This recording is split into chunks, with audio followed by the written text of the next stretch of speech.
Like, of course, I've never played it, Right, but I highly doubt this because this was one of their earliest games. Along with Armored Core and a lot of the It things they've done. might have So, references we're to excited that we're any able to games that came work out with before software. this. Isn't it fucking amazing. Yeah, right. But And, it's, this is a I perfect doubt project it's going for to us, have. taking an eccentric thing. That's what we do Okay, in so my let me life. put it one this of- way: Sometimes if it has any we do it references to online. things like This is Dark how we do it with Souls, a big studio like, it's Microsoft. only there What because is they the added it difficulty? after. Like, is it pretty That's hard? a really I mean, good this is question. one It's of very easy. FromSoft's We'll be first honest, games once you know in about terms of FromSoft, console. Okay. it's extremely like it's not hard at all. Okay. It gets more difficult later in the but one of the first things we said, and the developer General Arcade that's doing the kind of translation, if you will, for us, or the modifications. They said this is remarkably easy. So the conversation, we were just in Tokyo visiting From Software, and the conversation was, we want to keep it the same. We don't want to change it because, again, people are going to play this for the first time. So what we're going to do is add like a new game plus our hardcore mode. Oh, That's okay. a little more in the vein of From Software, so those fans can experience a much more difficult, maybe challenging thing. But it's important to us that we bring this game as it was for the most part. Like I said, this import, this like modernized import. Have you gone through and added achievements? We haven't done that yet. There is, we talked about like how we're gonna do that. Like, you know, it's a beating a level. There's the conversation is these crazy moments in the game. So we don't time the gameplay. It's just reaching a certain point when he says something like, let's party, and then boom, your achievement is party completed or whatever. you Sure, know? yeah. So yeah, we're definitely looking at things like achievements and trophies. Excellent. Okay, when can we get it? It will come out later this year. Okay. We don't know exactly when because this is a difficult project to bring an Xbox game to modern consoles like this. It's something that has been lost and we had to pull archives from. So it's later this year for sure. We just don't know when. And it's be PC, PlayStation 4, and Xbox One. Very cool. Excellent. I can't wait to get my hands on it, man. If it's half as good as you're making it sound, dude. Yeah, Nigel, you sold it, what man. I've seen, Great. it's big robots and loud, obnoxious explosions. Okay, so From Software had Yeah, we all said it. Great. the Metal Wolf Chaos was originally released in 2004. Metal Wolf Chaos XD coming to you. And Dark Souls and most of the... You heard him say it. There's a lot of games that they have made, but the ones that they are most well known for, obviously, is the Dark Souls series. Well, most well known for in the U.S. Well, yeah. But that talking came about- out in 2011. This game is in we're talking about games made in Japan. The game was only exclusively released in Japan, so I'm expecting like probably the Moonlight Greatsword to be in it, because it's actually from a game that they created known as Kingsfield. I see those. Their first 3 games ever made, and then there was a 4th one apparently, about 3 years before. So that might be in there, but it's more the case of they're not going to have a whole lot of references to their other games unless they're added in during the port. True.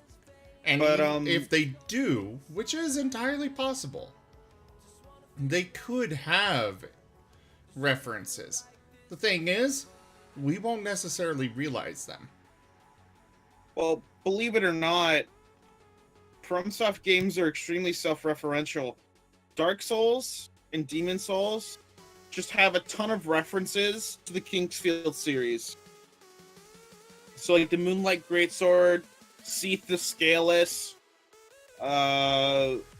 you know, cities that end up being flooded, like underground cities being flooded.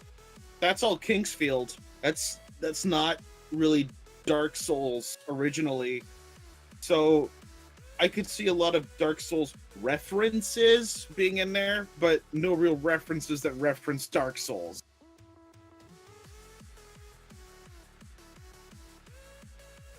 I don't know.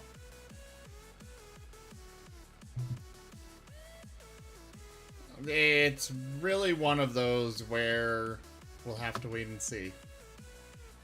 I'm sure there will probably be quite a few references, but again, I don't think we'll actually recognize them. It's just, you know, the way The way it kind of goes sometimes when, especially with an old thing like this.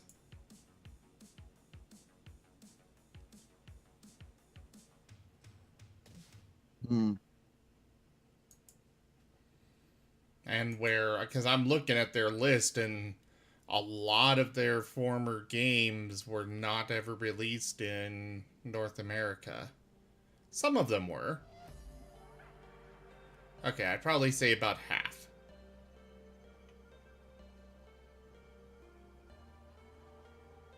But they're still obscure games that I personally don't recognize.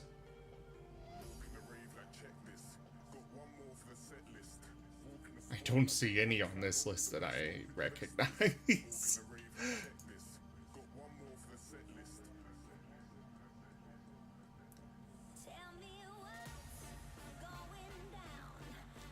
Anyways.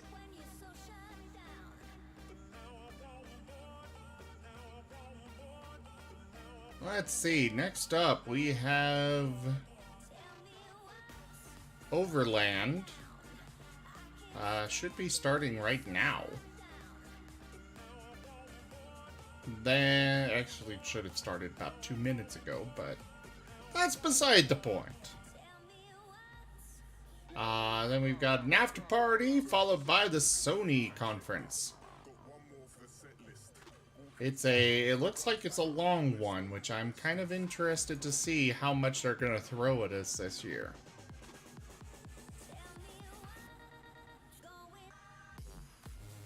Or if they, you know, pack a lot of fluff in there.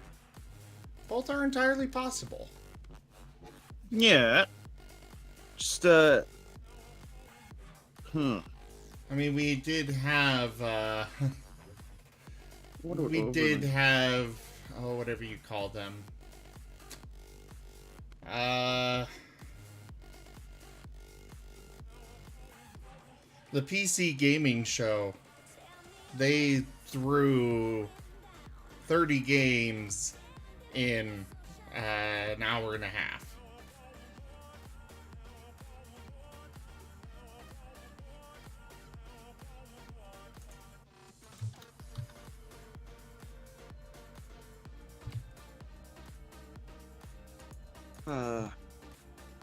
Since it's technically an intermission, I think I'm going to use the washroom. Okay, hurry. Cause they're gonna... Yeah. Just go! Before they continue. Now. Also wake up.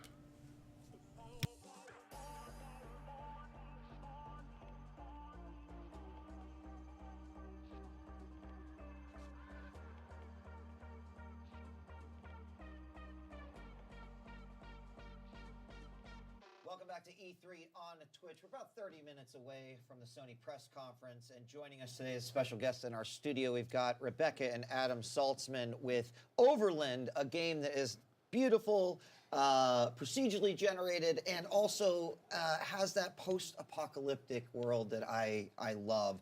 And this is a game that's been in development for quite a long time. So certainly this must be very exciting to just really start to show people, you know, what this game is all about. Yeah, it's been in development since around 2014, and it's been sort of like living in our house for that long. So yeah, we're like in that last year of development, and we're super excited. It's your roommate that you're ready to like, It is. let, you know, It's ready to go to kindergarten. Yeah. It's not that old.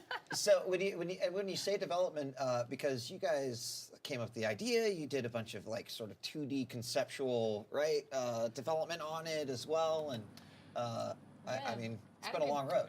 Yeah, Adam can talk a little bit about that. It's actually, it started out as like a very simple, very 2D pixel art. It was like a grid. It was like an iPad prototype, yeah. And then we actually stopped digital development on it. We made a board game actually out of it for quite a long time, and like sort of hammered out the mechanics on that for a long time. And then, yeah, it was 2015 2015, we actually went full development on it, and then it sort of like transitioned into like this 3D thing, and like it's not an iPad game, and became like this much bigger thing at that point. Awesome. Well, I didn't mean to get ahead of ourselves here. This beautiful looking game. Tell us a little bit about it, as it looks like Adam is kind of taking us through. Yeah, of course. The game as well. So yeah, Overland is hardcore. It's hardcore strategy. That's sort of like the genre, and you're on a post-apocalyptic road trip across North America, and the Welcome idea is stacked. on all of these sort of like grid levels, you are collecting gas, meeting people, and getting Did you out guys before hear the somebody monsters grunt? basically come and attack you. The more noise you make, the harder it's going to be. So you can't run into these levels and smash and grab. It is procedurally generated. And all in sort of smart procedural generation. So we have like these cool set pieces. So there's nothing in the game that's actually going to be impossible to beat. We don't. We're not mean. We're pretty mean. Not that mean, but. So yeah, it starts out on the East Coast, and that's kind of where we are now. And you're driving west. Oh, that's the cars game. change sort of like throughout the Derp. game. So that changes kind of the number of people you can leave with. So if you drive in with a 2-seater car, blow that up. You can drive out with a 4-seater car, or vice versa. You drive in with like 4 people. If you blow up your van and you can only leave with 2, you actually have to leave your survivors behind. Ooh. Which, yeah. Brutal. It So is. now we're at The choice. So in decisions. between the little tactical levels, we have this kind of map view of things where this is also procedurally generated. We have to decide where we want to go. Do we want to go to the kind of the roadblock thing, or should we kind of stock up on supplies first? And We I sort of think surface the things that you could possibly find there. Kind of farther away from the road are just, they're safer usually, but they'll expend more gas. Right. And if you want to get gas that helps you get out there, you have to get close to the road where it's dangerous, and you need supplies to survive in those dangerous areas, and you get kind of like caught up in this cycle. I recognize the kind of, it almost looks like a turn-based kind of thing where you're making one decision and then another decision. Kinda like but this you're not in design. a situation right now where there are monsters looking for So you, there right? is one on Okay. the screen right now. He's emerged up there. And we're sort of, Adam sometimes calls this the kiddie pool. So we don't have a tutorial for the game. We have our cityscape. So we just kind of put you in the game. We give you sort of the ability to learn how the game Learn works the by road making flare. mistakes. And a lot of, like, especially when we take it to shows at PAXs and stuff, we'll like have people die kind of quickly, but then they understand inherently. Immediate, yeah, they, great way they- to learn. Yeah, within like 3 minutes, they're like restarting the game over. And like, I got this. I got the UI. I understand how it works. What's always fun, especially at a show, because it's so loud, it's oftentimes hard to hear. And one of the mechanics is the more noise you make, the more monsters are going to come out on this like turn-based setting. So I want to ask then a few questions based off of the UI, what I see. I'm assuming the bars above are kind of like move or action, how much actions. You mentioned like the sound. Is there anything on the screen that maybe I'm not noticing right now where that would help me indicate I'm making a lot of sound? Or is it literally, as you mentioned, only the audio cues and what you're doing? If you watch here, like when I kind of wrap up my turn here, I'm just going to try to scavenge a couple more items because it's going to be nighttime soon. It's sunset right now, and night is not the best time. But you need to scavenge sometime. So we have a road flare on the car, so that'll help. But when I end the turn here, you'll see there's some kind of like markers that come out of the little guys. And that lets you know that like they're being hunted. Okay. But like all of the dumpsters, the car, like all of these things make noise. So as you walk around as well, your feet are making noise. So the monsters aren't necessarily super smart, exactly, but they will move towards you. And the more noise you make, sort of the faster they move towards you. But it's, I mean, obviously it's turn-based, so you can make very calculated decisions, but people get real scared when the monsters are just like, Yeah, closing in. this is the happy, gentle area. Yes. And oh boy, okay. So is a win condition is obviously making it a 3 or if possible, I don't know. I'm looking Yes. forward to that. Is a loss condition you're out of fuel? Not exactly. You can actually, so running out of fuel is a bad idea, but you can walk out of levels. Okay. So you'll walk out of a level, and eventually, hopefully, you'll find either people or a car. The car probably is broken in some way, so you need to fix it, and then hobble along a little bit farther. I have seen people get out of having to walk out of levels, but it gets very difficult. You can have dogs on your squad as well, so you can walk out of a level with a dog, and then eventually have to find somebody basically to adopt you because dogs can't drive cars. Although that's some of the funnier bugs that we have in the game right now are dogs driving cars. But yeah, in general, yeah, walking out of level is bad. You want to protect that car. It's kind of like your home. We often talk about it as like sort of the extra. Okay, I crew returned member. finally. And a lot of our first I'm access really players liking the that looks way. of They this get game. Real scared and they get real protective of their car. So here Overland. I've got I grabbed a stick and put it in the fire barrel, and now I have a torch, which is giving me a little extra visibility. But the other character does not have any extra visibility, so they're kind of just buddy systeming along here. Let's see what we can find. Vision being just the square next, it looks like. Yeah. And what about, you know, I know obviously fuels is a resource you manage. Weapons you seem to kind of be working up. I like the looks of this tell me game about a that. lot. Is there an array of things I could? Because it's strategy, kind of. Okay. So we're in a post-apocalyptic America, basically. But imagine like long after the guns are gone, and it's probably taken a little while. This is So we're America. out of guns and bullets, except maybe like a flare gun. Okay. And what you have left are sticks and knives and pipes, and sticks break. The cars even are like mechanical cars. So like the idea that you, like all of our cars are sort of like low poly retro. On purpose, because we actually have like a year that this is taking place, but it's lore, it's not super interesting for y'all. But yeah, so as it gets later, there's with some of this other ones that we find. So what happened what just radio. happened here is there are things called mid-level events, which is where your kind of fortune shifts in the middle of the level. That can lead to a bunch of things later in the game. In this case, it started to get windy and it's blowing the fire out of the barrels onto the terrain. So we're just gonna get out of here before it burns everything down. Yeah. So we only have a little bit of time left. Tell me, how long have you guys announced a release date yet? Are we at a point where we could actually get our hands on this? I feel like you can get your hands on it. We have been running a first access program on itch.io. Okay. And we did a thing a couple of years ago where we only released a few keys at a time. People always ask about that, like, can we get it now? But yeah, you can get it anytime. You can go on itch.io and get that, and then we will have more release and launch information sort of later this year. We are in that last year of development, so it's so exciting. Well, I'm excited for you, and I'm excited for myself because this is absolutely a game I would like to play. Definitely the procedural generated and the fact that it is not probably the same experience every single time is something that as a gamer I really appreciate these days.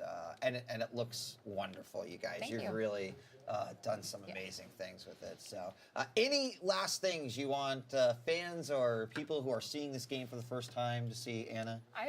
You said that the lore is not interesting, and I just like, I know we don't have much time, but a little bite size of the lore, I think I would love to hear that. Well, so my husband and I are kind of genre film nerds in general, but the idea that the Earth has sort of come up to like an apocalyptic event, like an event horizon, and there's no way that you can win. And the idea that like vulnerable, no Bruce Willis there's in no this Bruce game. Willis. But that vulnerable people are on a road trip, and a road trip is like, you know, you took them with friends, you take them with your family. Like there's this like nostalgia along with it. Like putting that together with like this sort of gritty post-apocalyptic version of humanity. Like I don't know. That's where it comes from. And yeah, there's Honestly, this is giving me vibes of a journal pages and all Oregon Trail, Guys, thank you so much but for more coming by, involved showing us over, and we actually still have after party. We're going to be talking more about before the fun, press conference, but honestly. thank you for joining us for Reminds me of Death Road to Canada. here. It is E3 on Twitch, and we've got more I coming don't up. know what that is there, eh? You'd like the game, I guarantee it. Music Did you see? is so loud. What? Nothing. Oh, music. Yeah, the music is loud. I'm constantly turning things up and down on my end. Oh, yeah.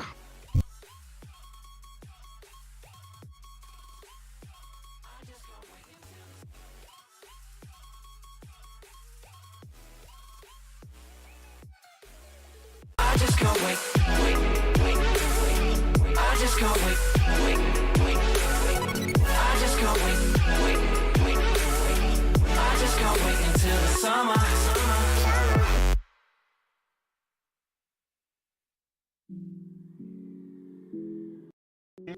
Okay, sorry. My mic broke and I had to restart all my audio. There you go. No, check out Death Road to Canada. I need to look up Overland so I remember that I'm interested in it. Yes, is it on Steam right now? It's on itch.io. Oh, itch.io, okay. I forgot to turn down the audio again. Alright, so Death Road to Canada. Yep. Apparently it's on the Switch. It's on the Switch, it's on Steam.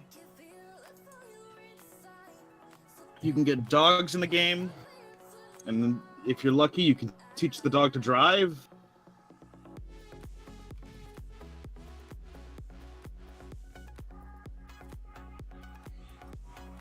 It's multiplayer.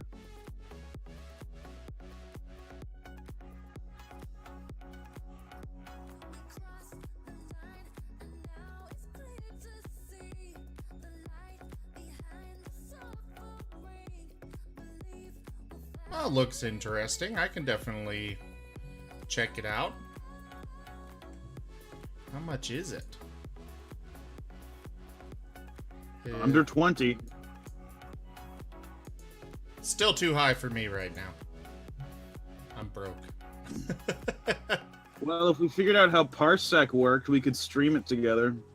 Fox, I have not. I have never had the opportunity to play a Kingdom Hearts game. I want to. I have. They're console only. Hey, we're back. Third, and we have Sean and Adam joining us to show off After Party. The tagline being "Party your way out of hell." What a damn tagline, man! Explain to me what is After Party. So, I know this one. It's like a buddy adventure. They're made by the where developers two of friends, Oxenfree. have been, very close for their whole lives up until college, and right as they're about to start their new lives together, they die horribly and end up in hell. And then when they awaken in hell, they come to this realization that there's a loophole, and the loophole is you can get out if you can outdrink Satan. So the game is sort of a narrative adventure that think in the vein of like Superbad or Beetlejuice or the Edgar Wright movies, but a playable version of that. It's funny that the tagline is "Party your way out of hell" because I'm trying to do the opposite. I think I'm partying my way into hell. I think we all are. So, why is there a giant party in hell? I thought it was supposed to be torture and chaos. Good question. Yeah, well, in hell, at least in our version of hell, people are tortured during the day, during the work hours, and then at night they all kind of hang out and drink and go to bars and kind of forget their troubles and become as friendly as you can. So, like the real world. Exactly, just like the real world. Yes, yeah. Exactly. Yeah. So like demons are like clocking out like, all right, see you later, see you tomorrow, Frank.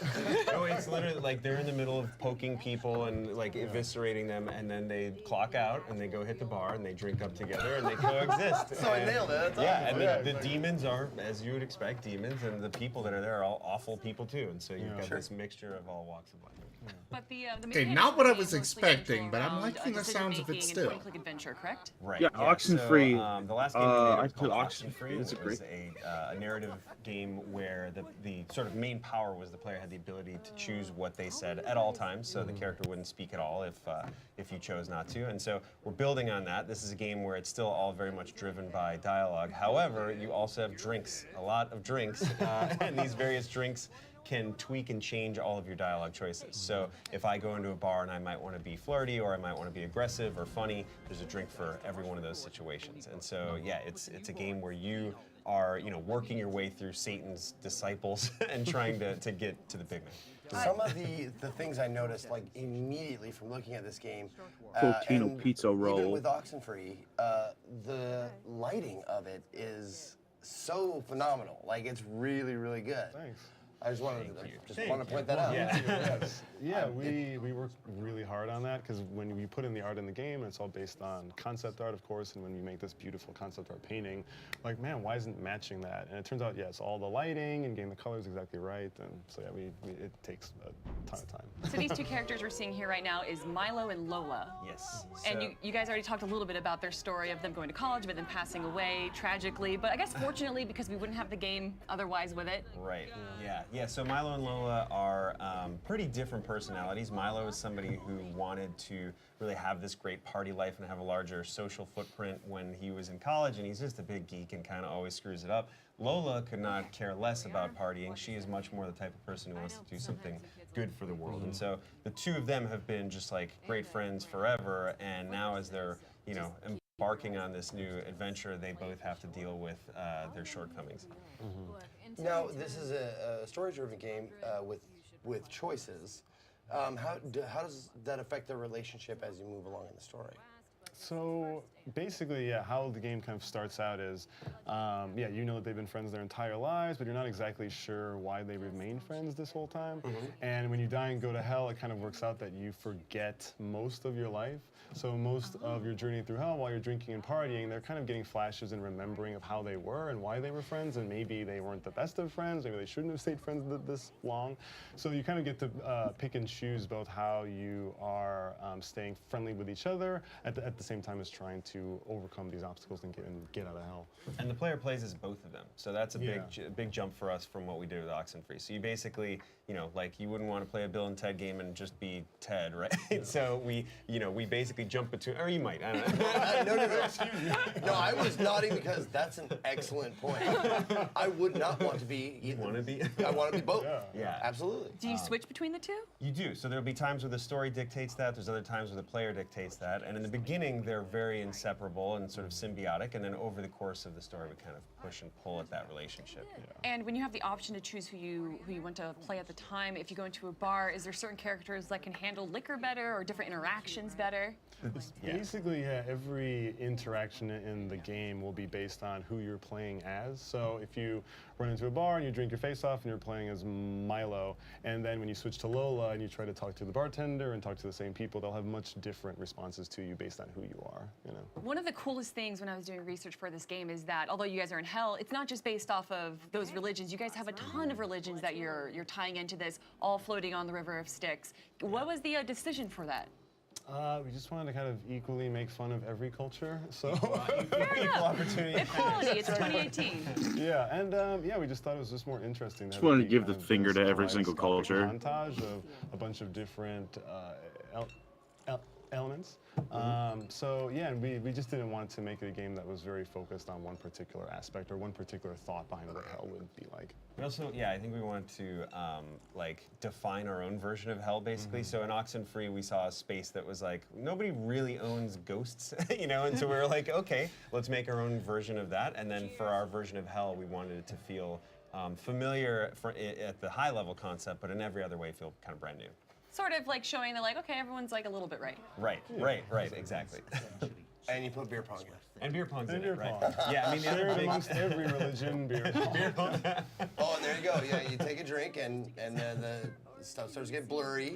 Yeah, so there's a lot of activities in the game, and this is one of the things that we found building Oxenfree, that like multiple actions together really are when the game was singing. And so in this game, these aren't siloed moments where it's like, I'm gonna go play a mini game now. It's more like, I'm always playing the story, I'm always communicating, and then different activities happen. So I might have to get into a DDR match with some weird demon, and we are still talking through it, right? And you can mock each other or whatever. And also, we thought it would be interesting to not just always try to beat people. So maybe you're playing beer pong against a crime lord, maybe you want to throw the game and like sweet talk your way through it. So really, the dialogue system is intended to coexist with all these different activities. And you have to be very observant as well, correct? It's not just that you go into a time, like a playtime or quick time event. You have to like kind of observe the bar around you and figure out who you want to talk to? Yeah, there's a degree of that. It's a delicate balancing act between having it be too strategic, because we want to feel like a crazy night out, and you're not like planning to that degree when you go out. So hopefully it just feels more like a raucous, fun time where you're bouncing around between things. Look at that. Look at her chug that thing. Look at her put that away. I love the use of foreground and background as well. That's really cool. A great design direction. Thank you. Yeah, our art director Ruel has been working really hard on finding a way where you can, navigate a world in a 2D space, but just pack it with a lot of 3D space. And so there's a lot of things happening in the foreground and the background. In Oxenfree, it was a pretty sparse game. We had 4 characters on screen at most. This game has 40 people on screen at times, and you can interact with most of them. At a minimum, you're cheersing them. At a maximum, there's somebody important to you. So, yeah, we just wanted a game that really felt as ridiculous and unpredictable as a real night out drinking. You guys were saying communication was very important, and one of the forms of maybe indirect communication is that you guys have an evil Twitter. Tell me about that. Yeah, so we have an evil kind of social media presence, so we get to pack in a bunch of jokes about how awful social media is, but it's used in the game kind of as both a quest-giving device and a quest kind of tracking mechanism too, but then also it's just a really great way to show how the world is reacting to you. So it's like if you trip and fall or drink too much and wake up in a weird place, you'll see people's posts float above their head about what they're saying about you. So it's just a nice way to kind of always reinforce that the world is reacting to you and remembering what you're doing and posting it for the rest of the world. But they're subtweeting you, essentially. You're getting subtweeted, yeah. The other thing is it lets us show you things happening in other places in the world. So you might be in the middle of a bar and then find out, like, oh, Satan's house party, the line just got really short. Like, head over there now via some tweets, and you don't have to go dig through menus. You're seeing people tweet about it, and then that also affords us the opportunity to let the player choose where they go and when. So we're gonna make people miss a lot of the game too. Like, Sweet, but it's not. So it's not linear. There's a lot of It's not things. linear, So yeah. you guys can play this a bunch of times. What's Right. what's the play time of this game? Probably 6 to 7 hours. Yeah. And it was, and that was a big goal for us design-wise. Like we wanted, with Oxenfree, the story itself was pretty linear, but how you pushed and pulled at it was, very choice-driven. In this, you can miss huge swaths of this, and you have to go back and replay it to see that. So maybe an island sinks while you go to another party, and you miss an entire storyline. Yeah. I have to say, I love that. I like that you can miss things in games if you're not careful, if you're not meticulous, or just you get bad luck or something like that. Yeah. I like there's consequences, and that if it's a great game, you'll replay it again just to see that stuff for sure. It definitely was like a choice that we argued about a lot, where it was like, do you want to build 100% this thing, or do you want to have a wake of destruction behind you? And we went It's to more that. fun to do sort of thing. So. Sean, Adam, thank you guys so much. Unfortunately, or fortunately maybe, the Sony press conference is actually starting it's starting early. Yeah. So guys, thank you for showing us After Party. But to everyone in chat, it is now time for the Sony press conference. Well, here we go.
I thought it was starting early.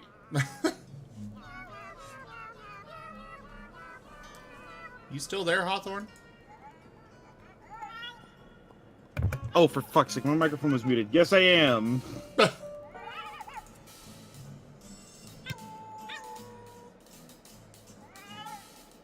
So I there love have those been little robots.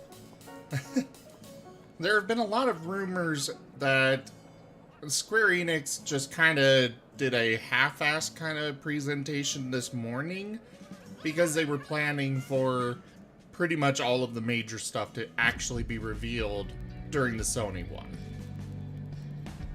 Not sure if I believe that. I mean, it'd be nice, but I'm pretty sure we saw everything. Ah, here we go. I hope.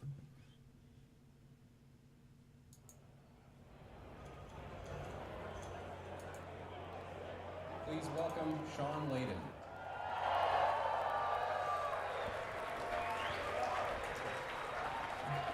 Hey guys. Good evening, everyone, and welcome.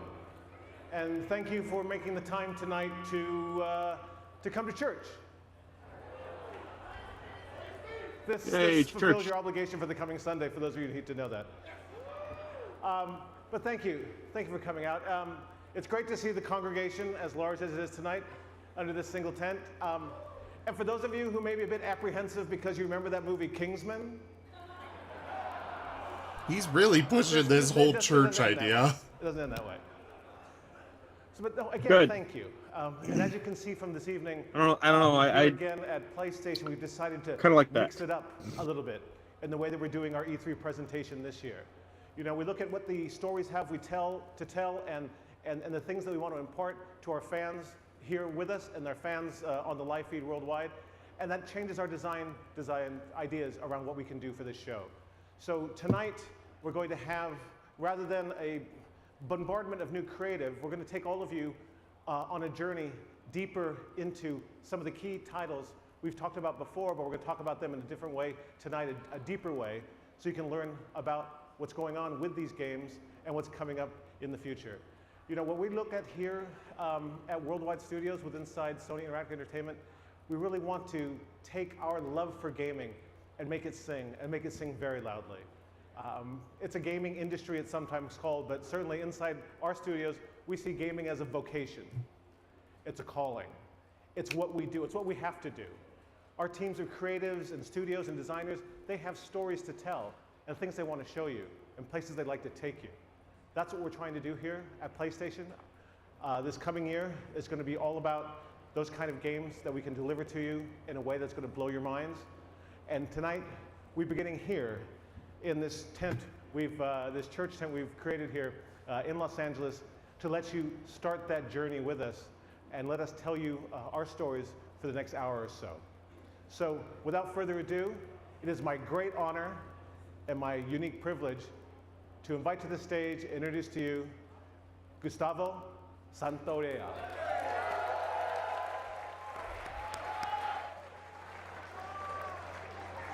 Oh yeah, they're really playing up that church theme. I noticed the same thing. I was like, wait, that is completely designed like a church. Yeah, there's brick walls, there's candelabras. There's a guy playing a banjo in the corner. Shit. This is church.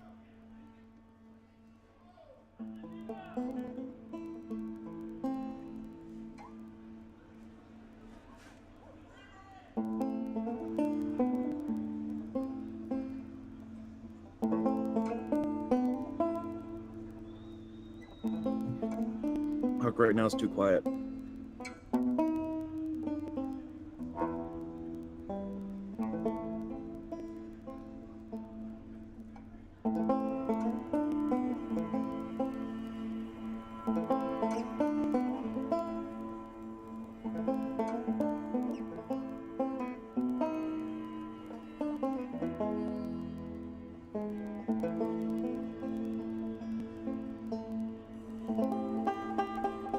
Definitely a very different approach so far. Still trying to figure out what song he's trying to play. Or what he's playing, anyway. I have no idea myself. I kind of gave up on trying to figure it out. You don't listen to mainstream music.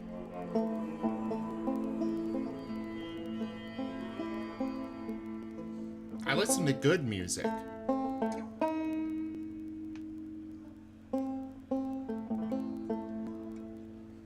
Which is incidentally all video game music. Well, most of it.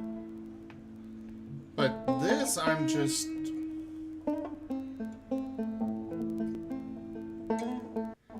The other ones have all been very high energy, and this is just mellow.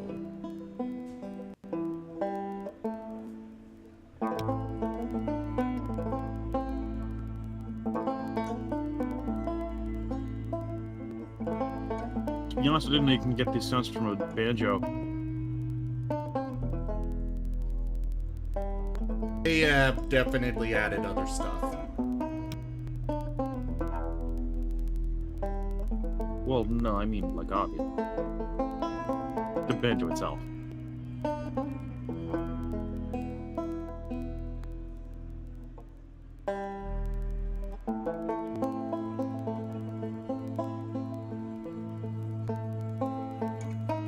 Someone someone used, what the fuck is, there's an app to identify music. Is it Songify? No.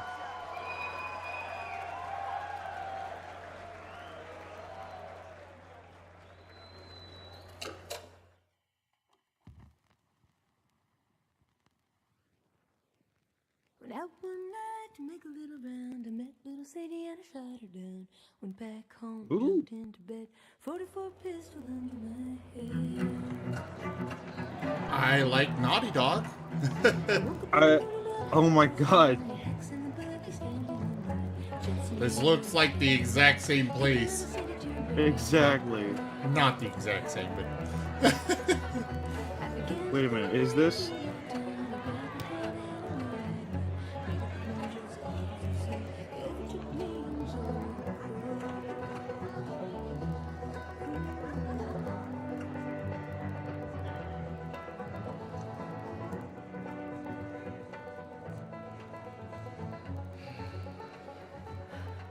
I hate these things. Tell me about it. Oh my god, it is! Your old man really laid into me today. What happened? Another big lecture about my patrols. Don't go here, don't go there. It's funny how involved he gets whenever you're scheduled to go out. Yeah. She's putting on quite the show.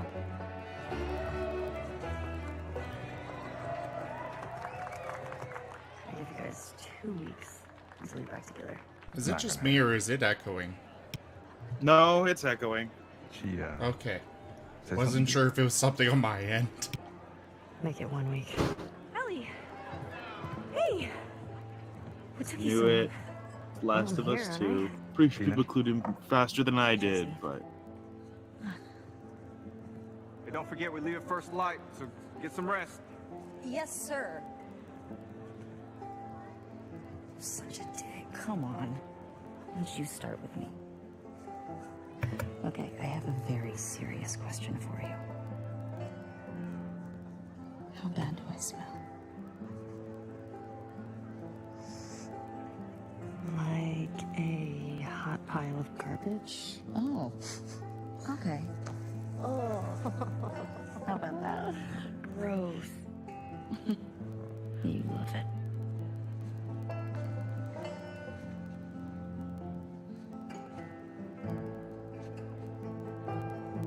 Every guy in this room is staring at you right now. Maybe they're staring at you. Or not. Maybe they're jealous of you. I'm just a girl, not a threat.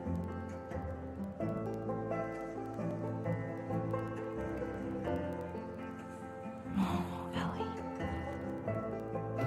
I think they should be terrified.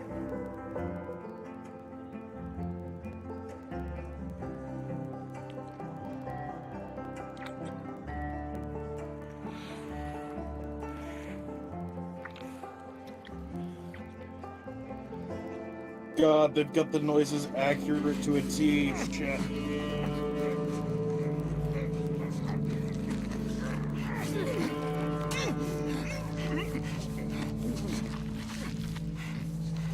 And how long before the SJWs start throwing a fit? I don't know. Sorry, I don't probably think- not just SJWs, but whatever the opposite is. I don't pay attention to that stuff too much. I just know that people make a big stink over something like that. With the kiss, wouldn't be SJWs making a fuss over it. Yeah, it would be the opposite. But somebody's got to be making a fuss over it already.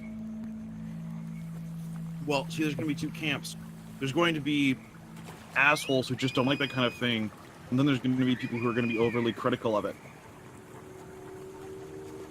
You'll have the people that hate it just to hate it. You'll have the other people that are like, they're just trying to cash in on the market. You'll have the SJWs trying to defend it. It's going to be more than just two camps.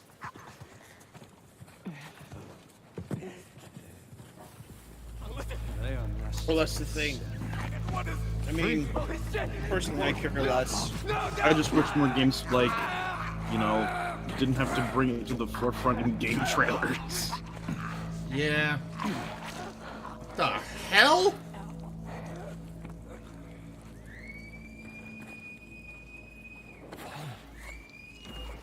Spread out. Okay, I'm gonna watch.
She went into the grass.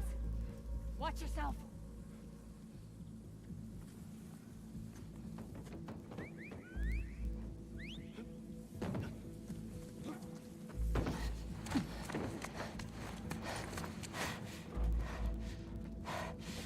Ethan. What? Wolf. She came through here. Damn it. Double back. Go.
I have eyes!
So if that is what you imagine, or what goes through your head when you kiss a woman, I'm kind of glad I'm gay. That's why you stay with her forever.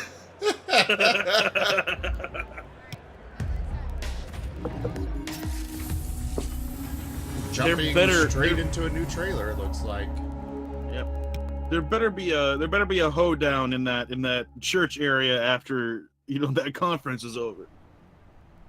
That was a new look at The Last of Us Part 2. We're here live in Los Angeles at the PlayStation E3 Showcase. We're taking a quick intermission while folks move along to the next part of the experience. We'll have a little bit more to share on that later. And I am joined by my good friend, Ryan Clements. Hello, Mr. Schumann. How are you? I'm damn good. it, now It's such I a wanna pleasure to be be here there. at the PlayStation We're Showcase. missing half the experience. And it's going to be a huge night for Worldwide Studios a little later when the showcase resumes. And what better guest to have for joining us about Worldwide Studios than the chairman of Worldwide Studios, Mr. Sean Layden. Hello, guys. sir. Yeah, good to be here. I thought you were Curious just on stage. how did you get much up here? they We found invested pneumatic this year. tube that I was dropped into and shot right across the I mean, if they've got multiple different powerful start areas that they put, that place was packed. As chairman of Worldwide Studios, you work very. And I'm willing to bet that they've actually somehow gotten multiple areas. From your perspective, where is their head at? They've got like where's their head at? I mean, multiple little halls or whatever you want to call them. The next iteration of the Yeah. Last of Us series. And I think what we saw tonight, Yeah. I mean, that piece of They have to have content was invested so a impactful. lot into I mean, the whole this relationship between Ellie and Dina going into single the combat sequence really shows that they're pulling out all the stops over at Naughty Dog, and they're going to have a E3 very broad just and ranging game for that's not gonna make you just only on work at it as a player, but you're gonna have to designing think as a and person reserving what you're coming up against. multiple And I can't different wait to areas. see more of that. And that was first gameplay we saw there of The Yeah. Last of Us Part 2. Looking obviously Holy incredible. crap, they went Speaking of all incredible, out this year. Worldwide Studios They're lately, serious it's been about unbelievable. Horizon not doing and what God of others War, have which was done. no introduction. And Good. Detroit Become Human. I mean, Want what them is to the win this secret? year And what are you because doing Nintendo's over there, tomorrow and they're Worldwide going to have Studios? the What's hard going on act to there? follow. The rule number one is do no harm, right? You want them A lot of to ways, my job is win? to move the boulders out of the road to make sure that Yes, creative like I talent said, can get where they need E3 to actually go. has You know, winners provide and backup, provide losers, and scope, Bethesda won yesterday. generalized, advice What about Sorry, Devolver as Digital? As an industry and as Devolver Digital always game wins. culture. Can't put them in the But, running. honestly, we've got 13 studios worldwide. We try to give them as much creative. They're freedom. automatically disqualified because they're just too damn good. Well, yeah, they pre-record their press conferences, so I don't think that's really fair. A lot of that coming in. No, earlier today they said it was Good to live. hear that. And I mean, speaking about making That fans one? happy, Oh. I think there's a question that I've been getting a whole lot, and it has to do with God of But, War. It's a celebrated game. It's sold extremely well. It has a huge legion of fans. And one of the things I wanted to mention was, I get a lot of tweets about New Game Plus. No, it's Is this yeah, something that you and Santa Monica Square Studios Enix are evaluating lost. for God of War? Obviously, people were underwhelmed. They did not win over the crowd. Real-time feedback from the fans and the community. I don't know what it was like with Listen to that, and Ubisoft. My Twitter feed is Or- filled up with They all were the stuff. just We can talk about it here or awkward. not talk about it at all, but it's all important. We take it all. Did they- It was- and New Game what did Plus they is something announce? that came through really strong and really hard. throughout that feedback loop. And They I'm happy gave to say another that the look teams at are working on Beyond it. Good and We have Evil more updates 2. on that. We'll put that through the blog, but it's going to happen. It actually looks really As cool. someone who miraculously finished God of War with a Or 2-year-old was at that home, them or that makes Square me very Enix? happy. I will somehow find No, more Square time. Enix does I will not do find Beyond time Good and to Evil. That is watch definitely. it. I want to say Ubisoft because they're French. But yeah, thank you so much. But Sean, yes, and it's great it's to hear that Ubisoft. you and the They amazing also teams at have, Hey, if we can create functionality and features, I love they, it. We'll spend more of time in the course, worlds we build. a new That's Assassin's by Creed. definition a good thing. This one Fantastic set New in Game Plus Greece, that is confirmed which and coming I to God of War. actually am Full details interested on in. PlayStation Blog shortly. We have a lot more to talk about too. Of course. Yeah, and actually, Sean, I wanted to ask you about that. About a month ago, you did something a little bit out of the ordinary for our team. And you new came out and Just talked about Dance. the 4 main games that we would be highlighting. Not that on interested. tonight's PlayStation Showcase. I wasn't was either. wondering what the thought process was. I mean, I like Well, to you know, dance, every but I'm not year interested we try to in let that. the stories we dance. have to tell design the experience we're going to create. And this year, we felt that what we really want to do is take people on a journey deep into the content, deep into the 4 big pillar games Honestly, we're working on right now, and get them to see a it bit was more just about, the stories you're trying It to wasn't tell, and the way it's gonna be underwhelming. expressed It was and what they more gather. just It's a really wide range of in between each titles there, trailer. everything from, They The ran Last of Us into 2, which you saw multiple right now, to Death situations Stranding where and Spider-Man and Ghost. they So, were like, this year I wanted people to know okay, that don't and come what are here we? What were expecting we supposed to do have now? Some big flashy new It seemed idea like they come out didn't or some big rehearse surprise enough. come out. Come here and sit with us and walk with us as we get They were through not to ready see to the actually background do stories and it. deep inside of the games we're working on. Yeah. And we do have a lot And then of I heard there was a mishap with someone's stethoscope. any personal games That was the PC gaming one. I don't think it was actually the stethoscope. I think it was just the mic that they gave him. But the 2.0 gaming one, or PC, or 2.0 hospital. Sean, thank you so much for dropping by. Always a Apparently, pleasure I to trade notes with guess chairman the of Worldwide two Studios. main developers are actual doctors. I don't know for sure. They said they were, but that doesn't make them. Just a few minutes as the E3 showcase I believe But in the meantime, stethoscopes we also actually some have, other updates for you and I while think we a wait for doctor a can short correct me if intermission. I'm wrong, I so say could a Google kick it search. off But I with a look at the believe latest from the world of stethoscopes Call of have Duty. magnets in them. So yeah, they could totally mess up a wireless microphone or Oh, microphone. well, you're right then. I don't know. I think we've got a new... It looks like we've got a new trailer. God damn snipers!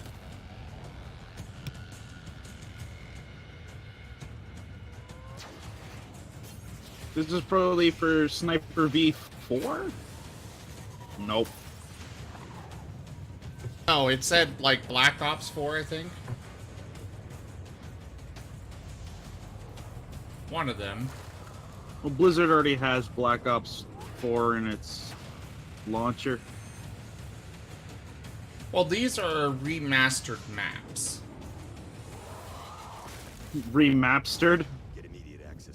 Back in Black maps. Only when you pre-order Call of Duty Black Ops 4 from PlayStation Store. Okay, so it's maps Welcome for back. Black We are Ops having 3, I the guess. PlayStation E3 showcase Or- kicking off in I just a don't few more know. minutes. We're in a short intermission period here, but we've got some good stuff to talk about. We've got some good friends as well. Yeah. Meredith Molinari and Ramon Russell. Welcome. What's happening?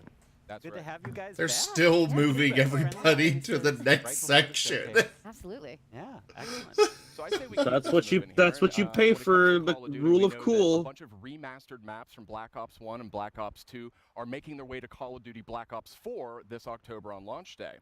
But what we just learned here is that those maps, those classic maps, are coming to Black Ops 3 as well for those who pre-order Black Ops 4 on PlayStation Store. Oh, that's pretty awesome. But what if I don't own Call of Duty Black Ops 3?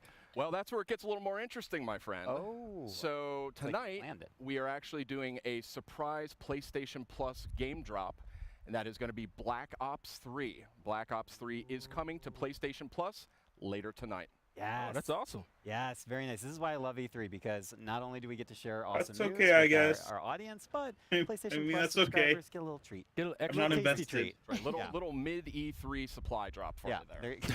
That was Perfect. You know, we've been sharing a lot of good news. We got to share 5 really cool announcements last week when we did our countdown, kind of ramping up for tonight's big showcase. That's right. We had the countdown to E3, and that was 5 game reveals and updates over a span of 5 days. A lot of great stuff announced. Let's take a quick look back at the highlights.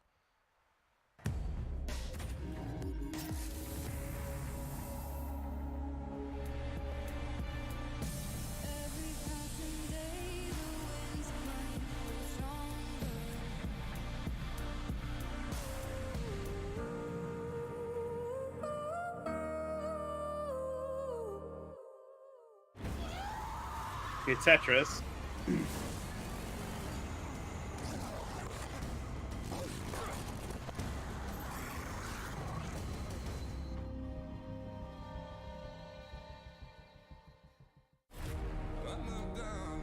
What is this? I have to figure out what happened. Okay, wake up, focus, remember. From the creators of Fee and Flipping Death Look like you've seen a ghost. comes a heartfelt Oh story no, what is this? But really, really? Ooh. Who are you?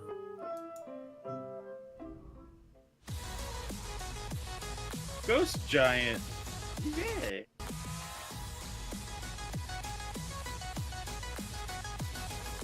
Got some VR. Yeah. A lot of VR stuff that I'm frankly never gonna get to enjoy. Welcome back. We're just a few minutes away from the E3 PlayStation Showcase. I mean, when I say a few minutes, I mean we're really. So let's keep moving here. There was a lot of great stuff here. Oh, and we could see the crowd is seated. The people are about ready that's to the smell go. of garlic The bread, show's not burning about to electronics. continue, Okay. about to move into the big event. Yeah, it was great to see the countdown stuff, but I do think that there's like maybe one more thing we can sneak in there before we cut away to the showcase. What do you think? You Yeah, think so? let's squeeze it in. Let's squeeze it in. Squeeze it in. Okay, so this next franchise boasts a huge loyal community of nearly 6 billion hours. Incredible stat. Yeah, they play that so much. A lot. They do. Yeah. And we're going to take a first look at the next chapter right now. Is it? Oh. Oh. I'm just kind of deflating over here. It's like, and he starts talking about big numbers and devoted people. I'm like, ooh, Little Big Planet? No. And then we get this. Oh, look, it's Destiny too. Yeah. Destiny 2. I don't know, maybe it's Destiny 1. Destiny 1. Oh, come on, really?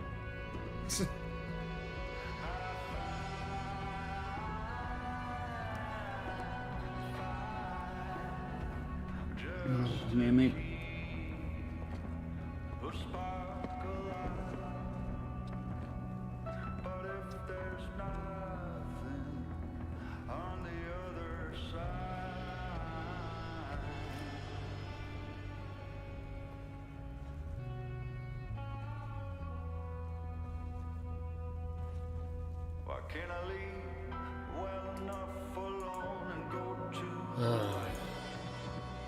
Okay. Move on. Skip it. Skip it. Go past it. Yeah, that was a powerful new look at Destiny 2 Forsaken. Powerful, September sure, 4th on that's PS4. one way to put A lot it. of great This powerful look. An Coming edgy up, and man guess what? or You guys woman, can play I it couldn't tell, Not points too a bad, gun but I at you thought there's barely any and time pulls before we're trigger. about to get to the Okay. That's right. We are really seconds away when it comes down to it from the rest of PlayStation's E3 showcase. Thank you so much for watching. We've got a lot more in store tonight. But for now, Destiny is just one of the almost games I time. will think not it's play almost off of time. principle Should we get to alone. it? I think why keep Same. the waiting? Let's get to it. We have so much more to cover. Okay. Got a lot more in store. So let's check it out live right now.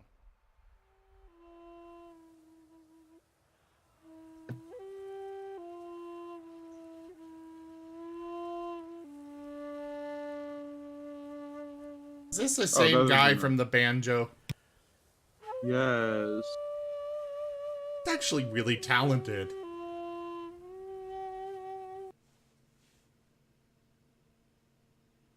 Oh no. Okay. It had to buffer for a moment. Oh.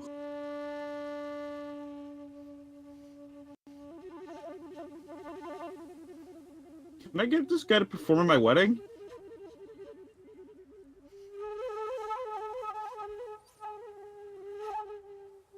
After being hired by Sony, if you've got that much money, have I mentioned that I have a Patreon at patreon.com/cgfgaming? Only every single stream we're in. You're not even advertising to the audience now. It's gone that meta.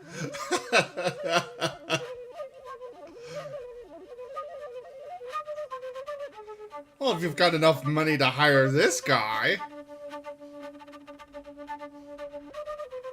I'm only asking for future reference.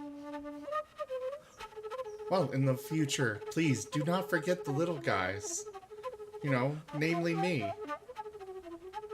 The little big guys.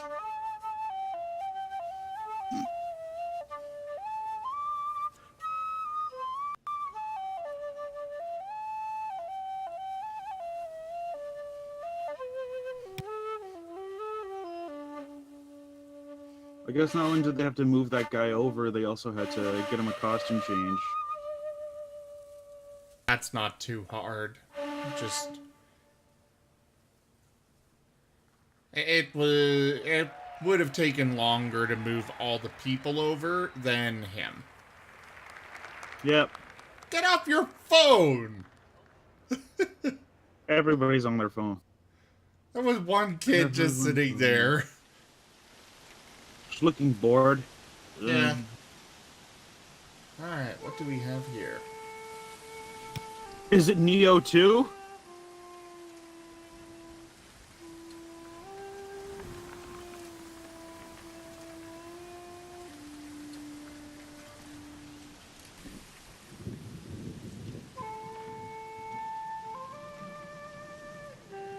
Oh, it's Samurai Jack HD.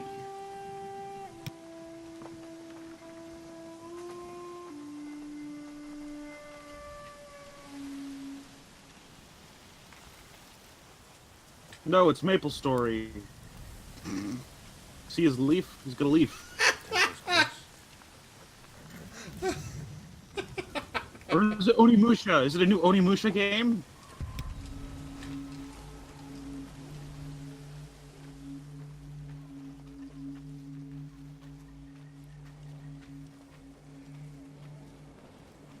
No, that guy doesn't have a gauntlet.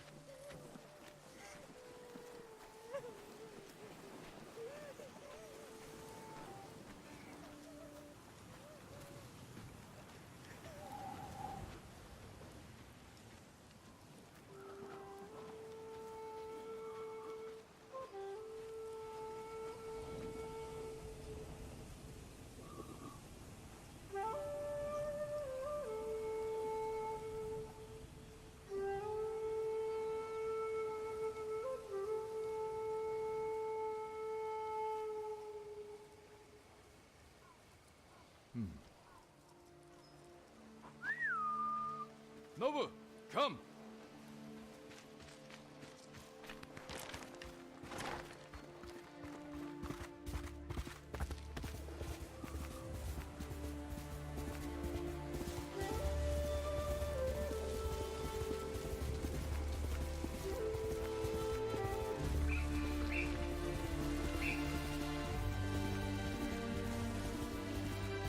Hey, another deer.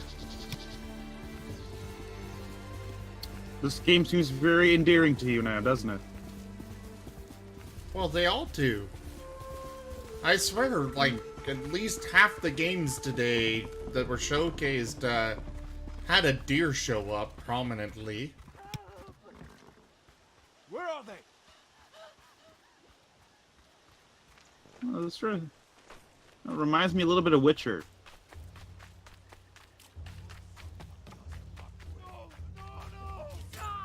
Bastards! Enough!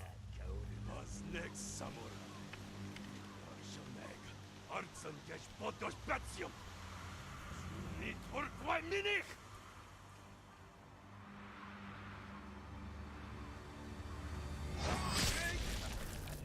Samurai.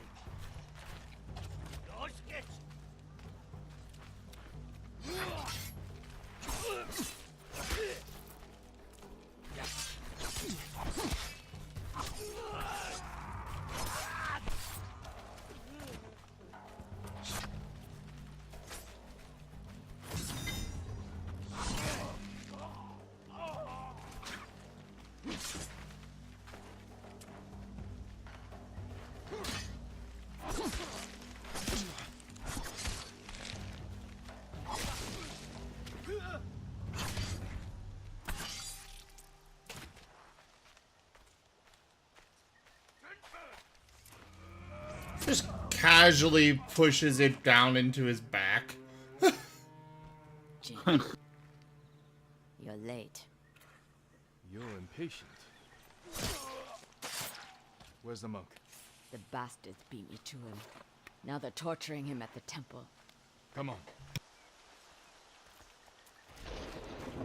You think the monk's a hero? We need him, Masako. So you've got your fighter, your ranger. They're going to rescue their monk. We could take them. No. Remember Sago Bridge. We strike quietly. Wow.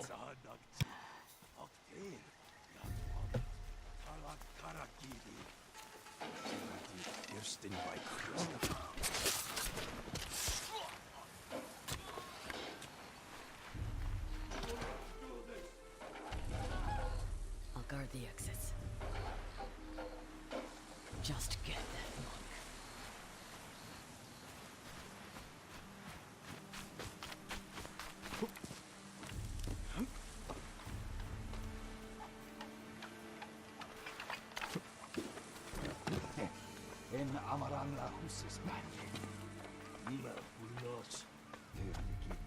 Call him a samurai, but he's definitely acting a lot more like a ninja. I don't know. I'd have to look more into the actual tales of samurai and stuff like that. But I still think they actually did move like this. I've never heard of them doing so. I don't know. Did they say he was a samurai specifically? Yeah, they called him a samurai multiple times. Doesn't mean he's actually one, but that's what they called him.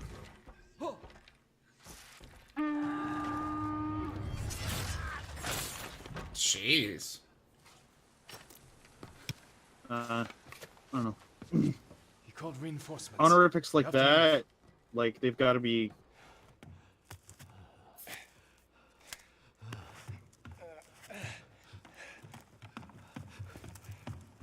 Because I want to know who this guy serves. Masako! Stand aside, Jin. You betrayed my family. Run! Yes, run away from the bowman. We fight. Mongols win. They already won.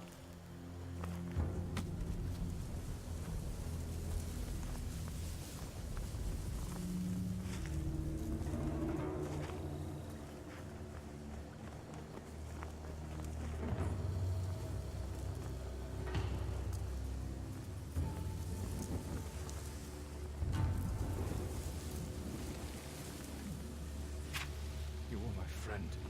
Give me the monk. No.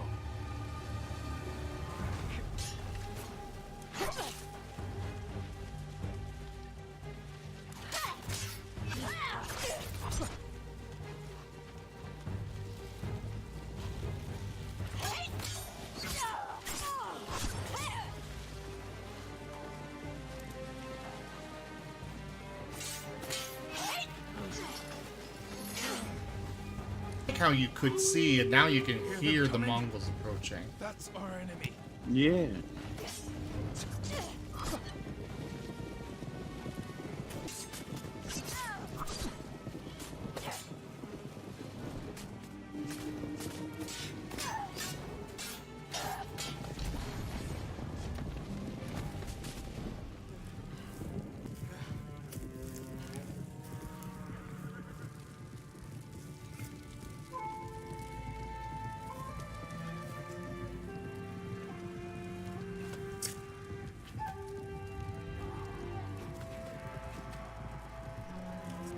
I don't think just standing there with arrows coming at you is a very good idea.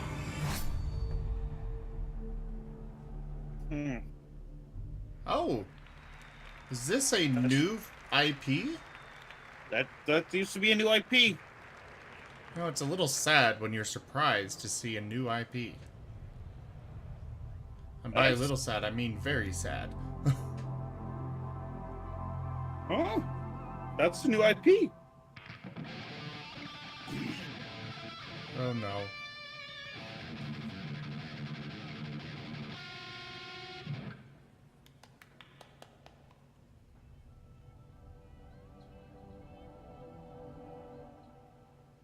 Banana. Made in Guitar. Dreams. Banana.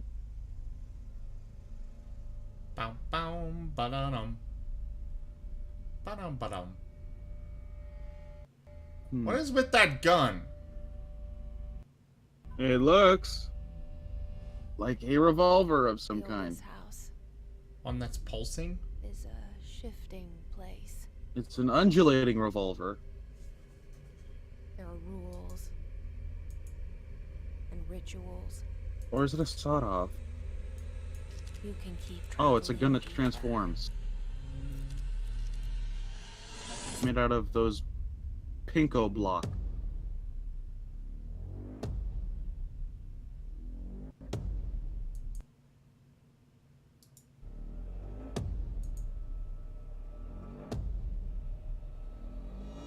The hell is this? Well, from what it appears to me is that it is an action shooter that is, I believe it's an avant-garde action shooter. Or, you know, like super hot, but, you know, with like weird changing landscapes. And telekinesis? Yeah.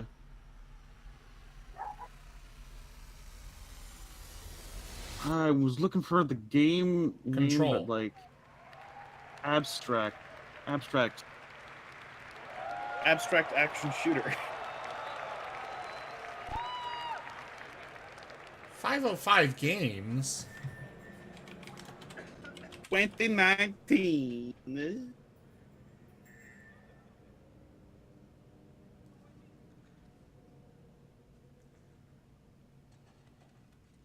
Yeah, 505 Games. What is this? I think you're playing a game as a rat. Honestly, it'd be kind of interesting. or a hamster.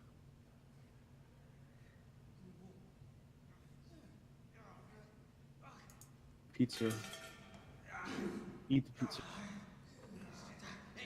Relax, calm down. You can't be here.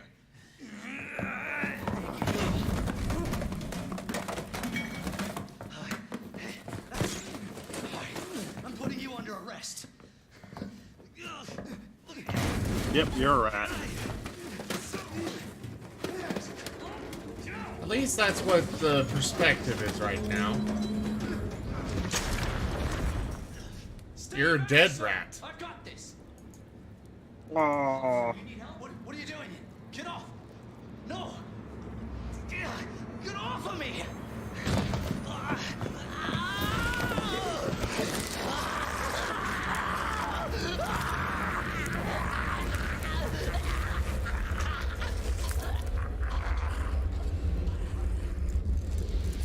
This is a Resident Evil game.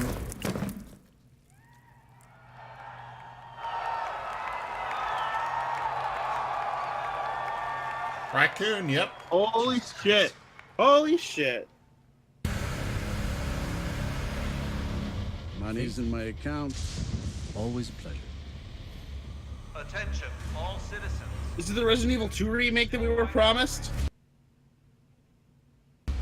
And don't make my mistake. If you see one of those things, uniform or not, yes, it is. You do not hesitate. Whatever it takes to save this city. Surprised you made it this far. Need info on my extraction. Survival's your responsibility. God damn it. Aw, I don't think keeping the isometric viewpoints Will though. you help me? Of course. It's an impressive display of strength. But we never meant for this to happen.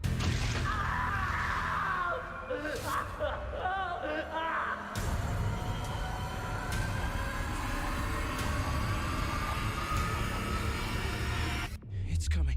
It's coming back.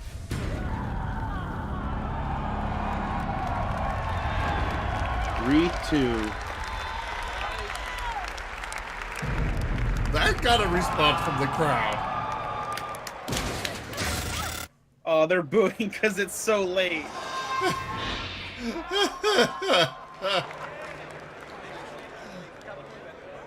Don't tell me what to do. Don't tell me what to do. Wow.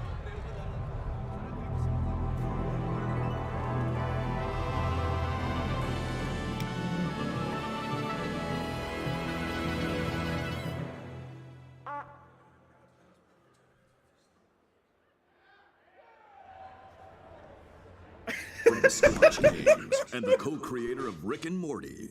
What Hey, what's up, everybody? I'm Bathtub Guy. It was a and we're here at deuce. E3 to take some looks at this new game I'm going to show you right now. Trover Saves the Universe. Let's give it a look.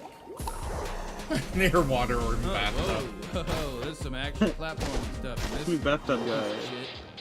I'm the bathtub guy. I'm always in my Is that bathtub. Justin but, Roiland? you know, it's not about me right now. It's about this game. Whoa, look at that. That's exciting footage I just saw. Oh, I'm playing it right now. Look at me. I'm a cool cucumber over here playing this cool game.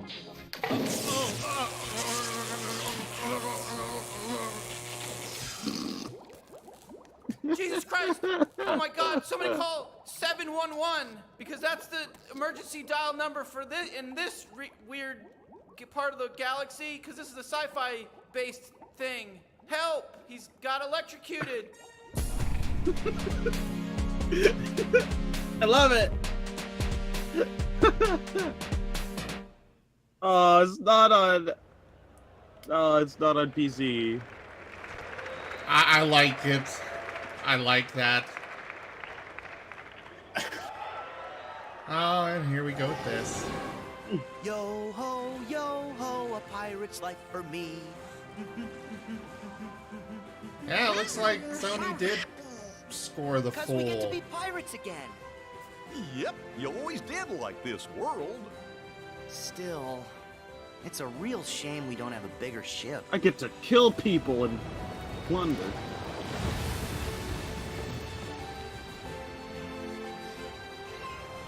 I wonder if there'll be magical ropes in this one.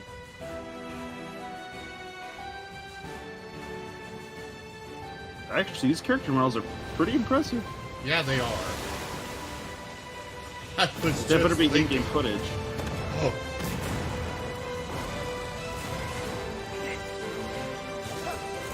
Yeah, no shit. I might just buy this game on PS4, and there goes my life for the next. There goes my life for the next 2 weeks. I'm surprised that Sony did manage to get a bigger reveal than Square Enix themselves.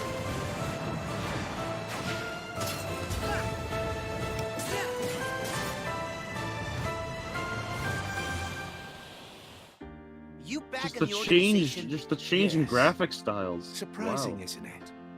Jack, don't you give this creep the time of day. Sora, stand down. It's the code. Mustn't strike a pirate aboard ship when said pirate offers to confabulate. I'm looking for a box. Get them! Sora! They have come for us. Wait! Oh no! Stop! Farewell. Arendelle is safer with me staying up here. Oh, Please, go away. On Zootopia, Zootopia, Zootopia. And the unversed Come on, collected just wait enough for it. screams and sadness from those children. Yeah, and the whole time they were trashing our company in the process! You're following her. Maybe she's one of the 7 pure lights we need. The new 7 hearts. Now, set your heart free. And at the end, you'll finally realize what destiny has in store for you. In fact, your reward might be right around the corner. Hey, Axel. Huh? Hey, liking the look. Hey, Axel, yay! Too.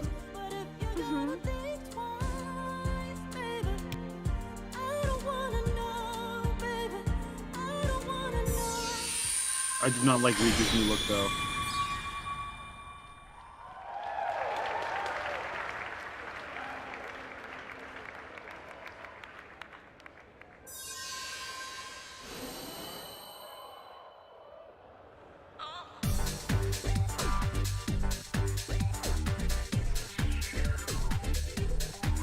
finally releasing the remix. Both of those are already available. All in one package. Okay. Oh my god. Damn it, why do I want to buy a PS4 now? Actually, that wouldn't be so bad. I could hook it up to my monitor and stream stuff.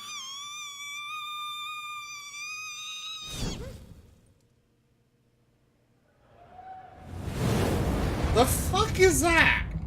I don't know why, but I love it. Oh, yes, what the fuck is this?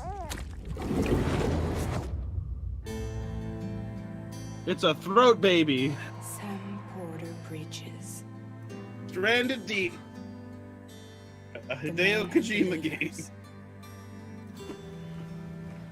Cheers. What? Viral allergy. So, you have dooms. What's your level? I've got the extinction factor, but I think you got me beat. You can see them, right? No, but I can sense them. Wanna come work for me? Must be tough out here on your own.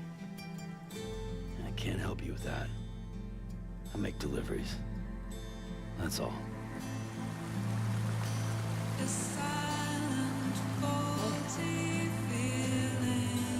What the? Oh, cool! They have the song name and stuff like that crediting. Yeah, I see that. Which means this will probably be muted on Twitch and give problems that way, but oh well. Well, we're co-streaming with Twitch. I had something else from the E3 yesterday muted. Ass backwards. Especially since it's one of the songs they played in between their little... Yeah, it's a good thing, like, this audio and, like, the voice audio and their audio is, like, different, so you can probably do, like, an edit. Hopefully. The hell is on his back? A person! In a So bag. obviously, but... Why? It's Hideo Kojima. You cannot try to logic this shit. Have you played a Metal Gear Solid game? I have not. You should. They're very good, but trust me.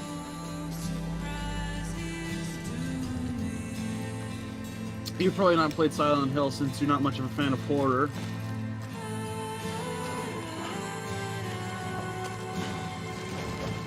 I don't mind horror, it's just I can't... Well, yeah, I know.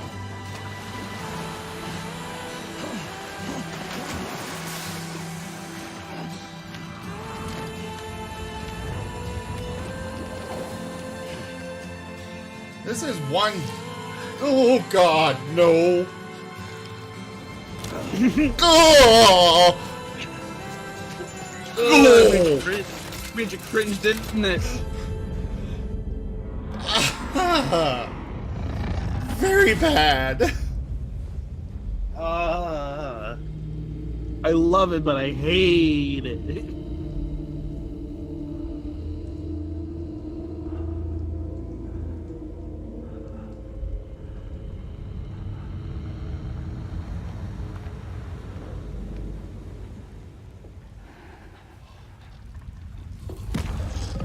Main character's not a bad looker, though.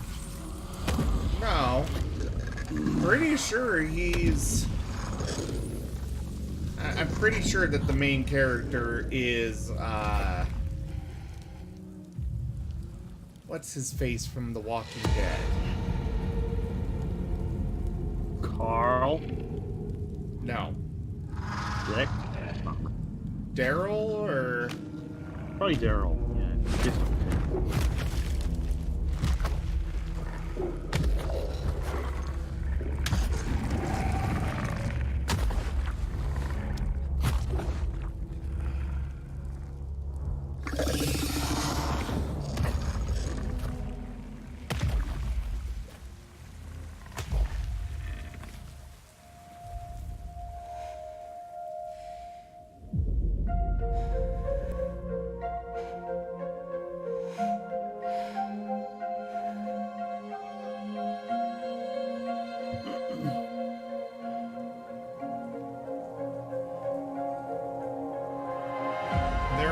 things hanging in the sky there, if those of you watching can't see.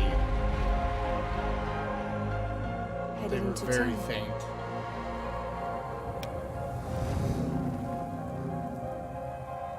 That's a cool umbrella. Those things never stay gone for long. Like, oh, it's so weird, but I like it. The time flow fast forwards whatever Yeah, it it touches. does look cool. But it can't wash everything away. The past just won't let go. I'll see you around. Sam Porter Bridges. Sam, what's your status? Chiralium density is still increasing. My status is fucked. There's tons of them. Can you sit out the rain? No, they're closing in on my position. I have to move before they realize I'm in here. Sam, if one of those things eats you, it'll trigger a void out. You'll come back, sure, but the surrounding area will still be a crater. Oh, great. That's... I got an idea. I hope it's a mechanic.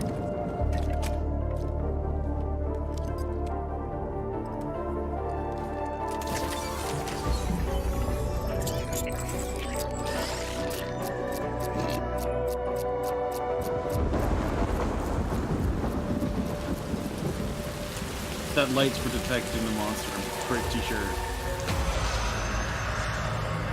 Yeah, that's what it looks like.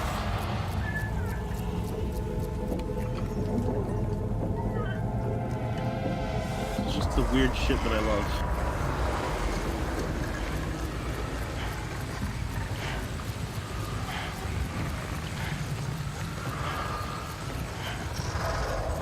Weird shit doesn't even begin to describe this stuff. I love it.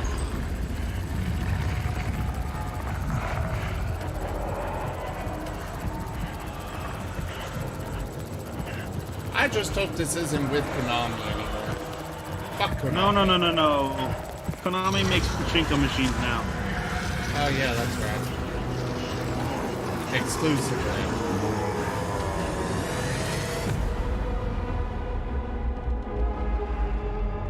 Oh, Death Stranding.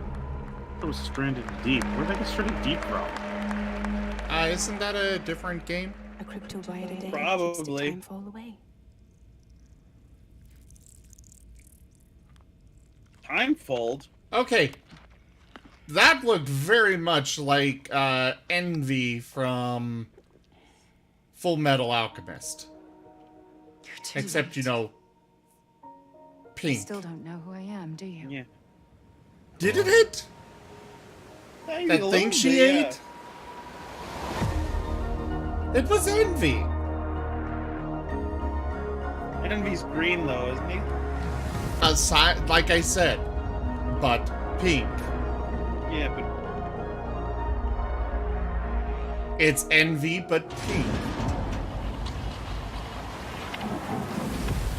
Kind of glad he's got his own studio now, but it also means he's got nobody to.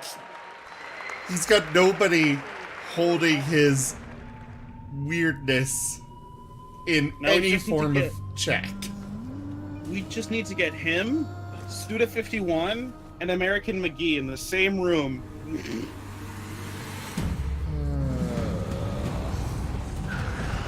Ooh, Team Ninja. They make some good stuff. Aren't they Dynasty Warriors? They're Dynasty Warriors, but I also believe they had hands with like Neo and some other games as well. Is this Ninja Gaiden? I'm gonna guess it's Ninja Gaiden.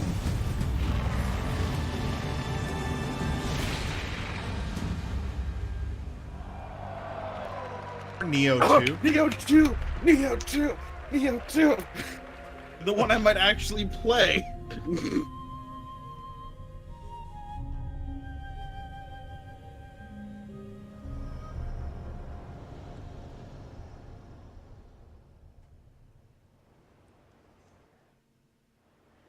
Death 3 lazy.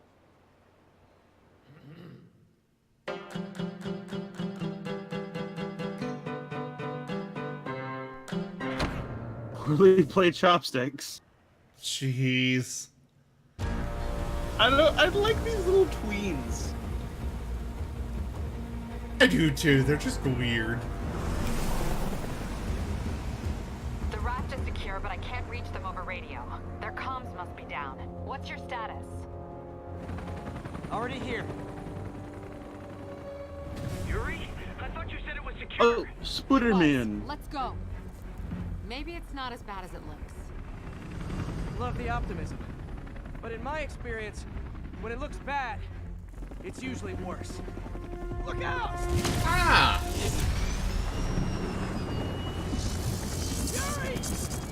Is that Shocker? Does Shocker finally have electricity powers?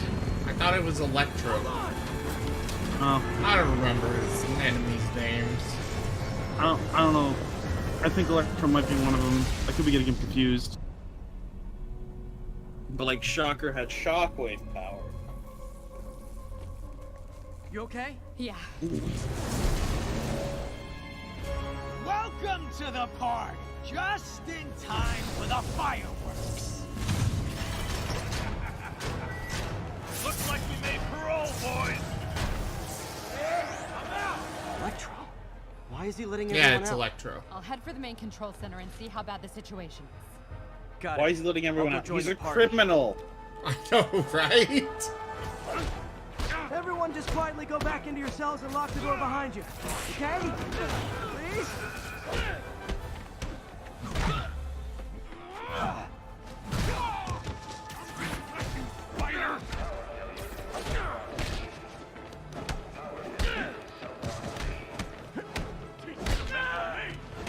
Get him down here!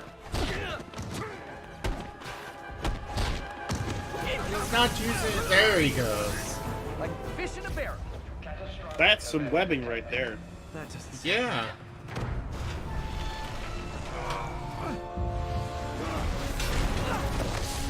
Oh, hi, Rhino. You know, I heard of saw the new trailer for the new Spider-Man movie. It looks pretty interesting. I like the art style. Surprise. What is he talking about? Hey, what's your status? Rhino? Me?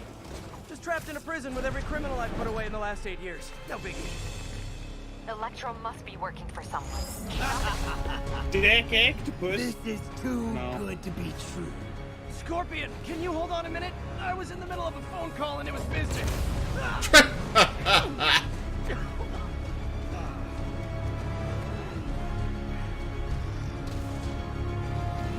Charge him! Don't let up! Lost you for a second there. You okay? Not really. Electro, Rhino, and now Scorpion are all on the loose. What's going on in the rest of the prison? Camera system's almost up. I'll give you a sit rep soon. Okay, I'll keep tracking Electro. Ooh, this reminds me so much of Spider-Man 2. Like the good one. Come on, Spider-Man! I thought this was a chase! Gotta stop this guy.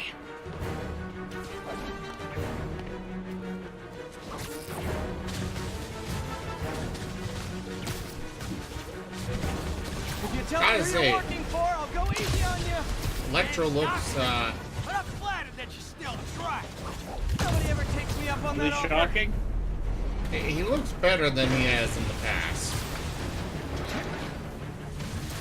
His old outfit was, definitely old.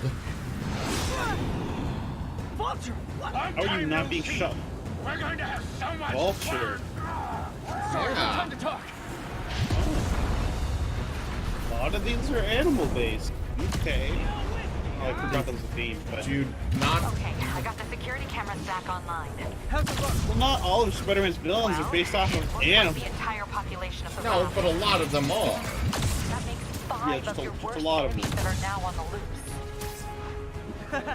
For a second there, I thought you were I'm serious. just gonna wait for Hobgoblin. I Come on, am where's Hobgoblin? I have to go. Some of them are heading into the city.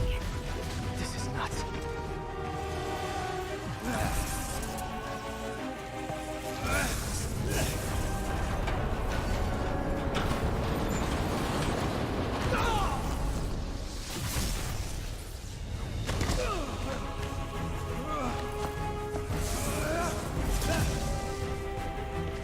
Keep chasing!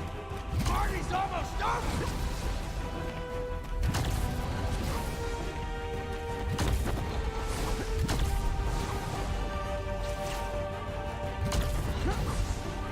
Electro, stop!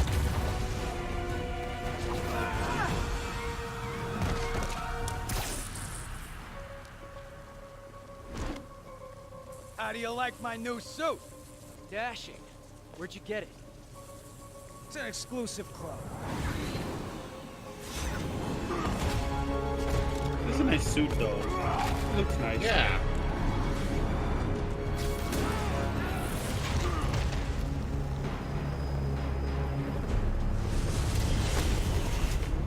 Who the hell is that? I don't know, but I like him.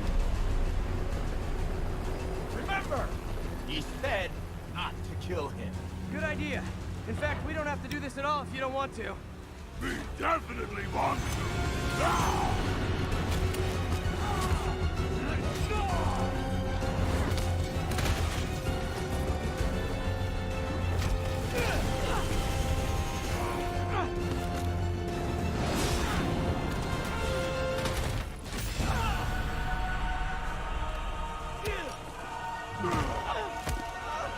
Dude, that must sting. Really? Yes!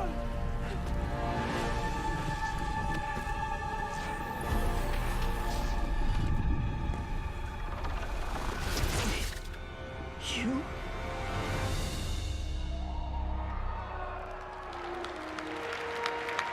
Just Spider-Man?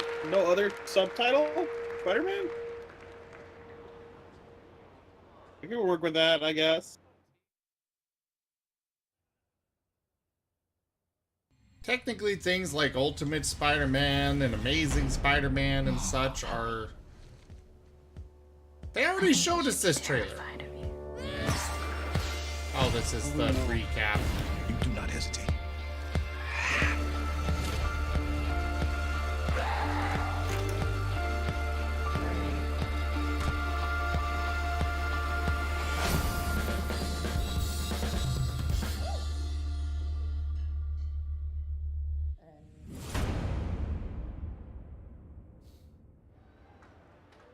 PlayStation.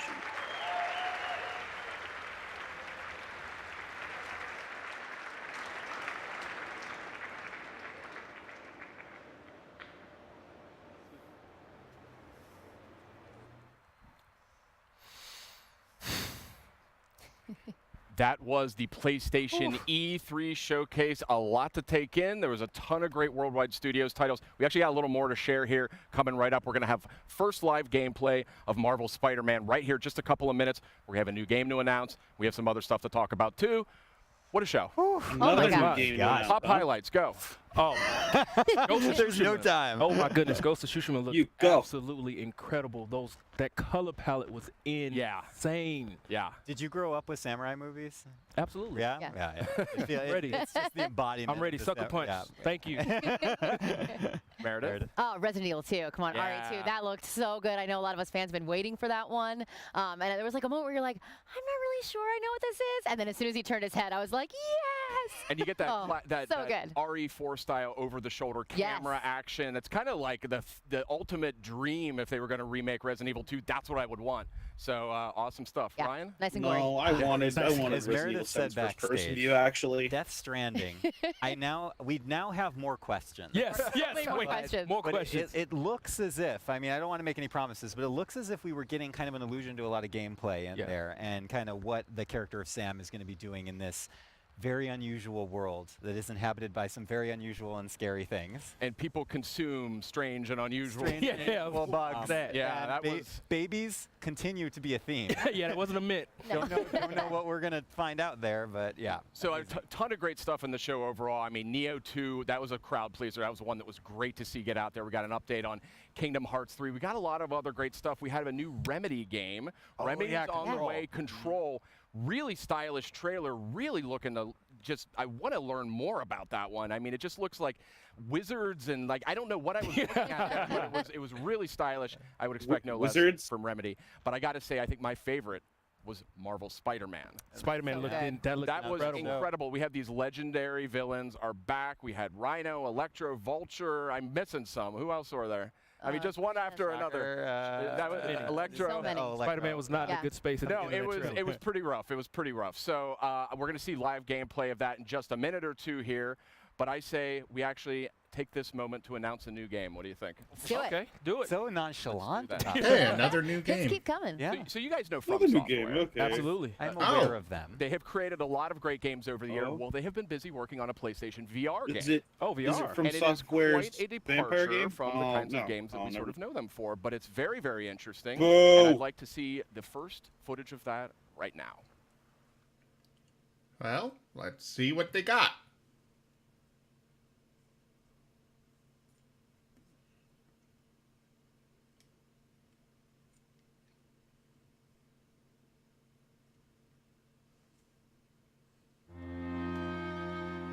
Aren't you excited? You're going to be a fairy. And live in the world where time stands still. I'm sorry. Where nobody can You're say what going you're to up be a to fairy. ever again.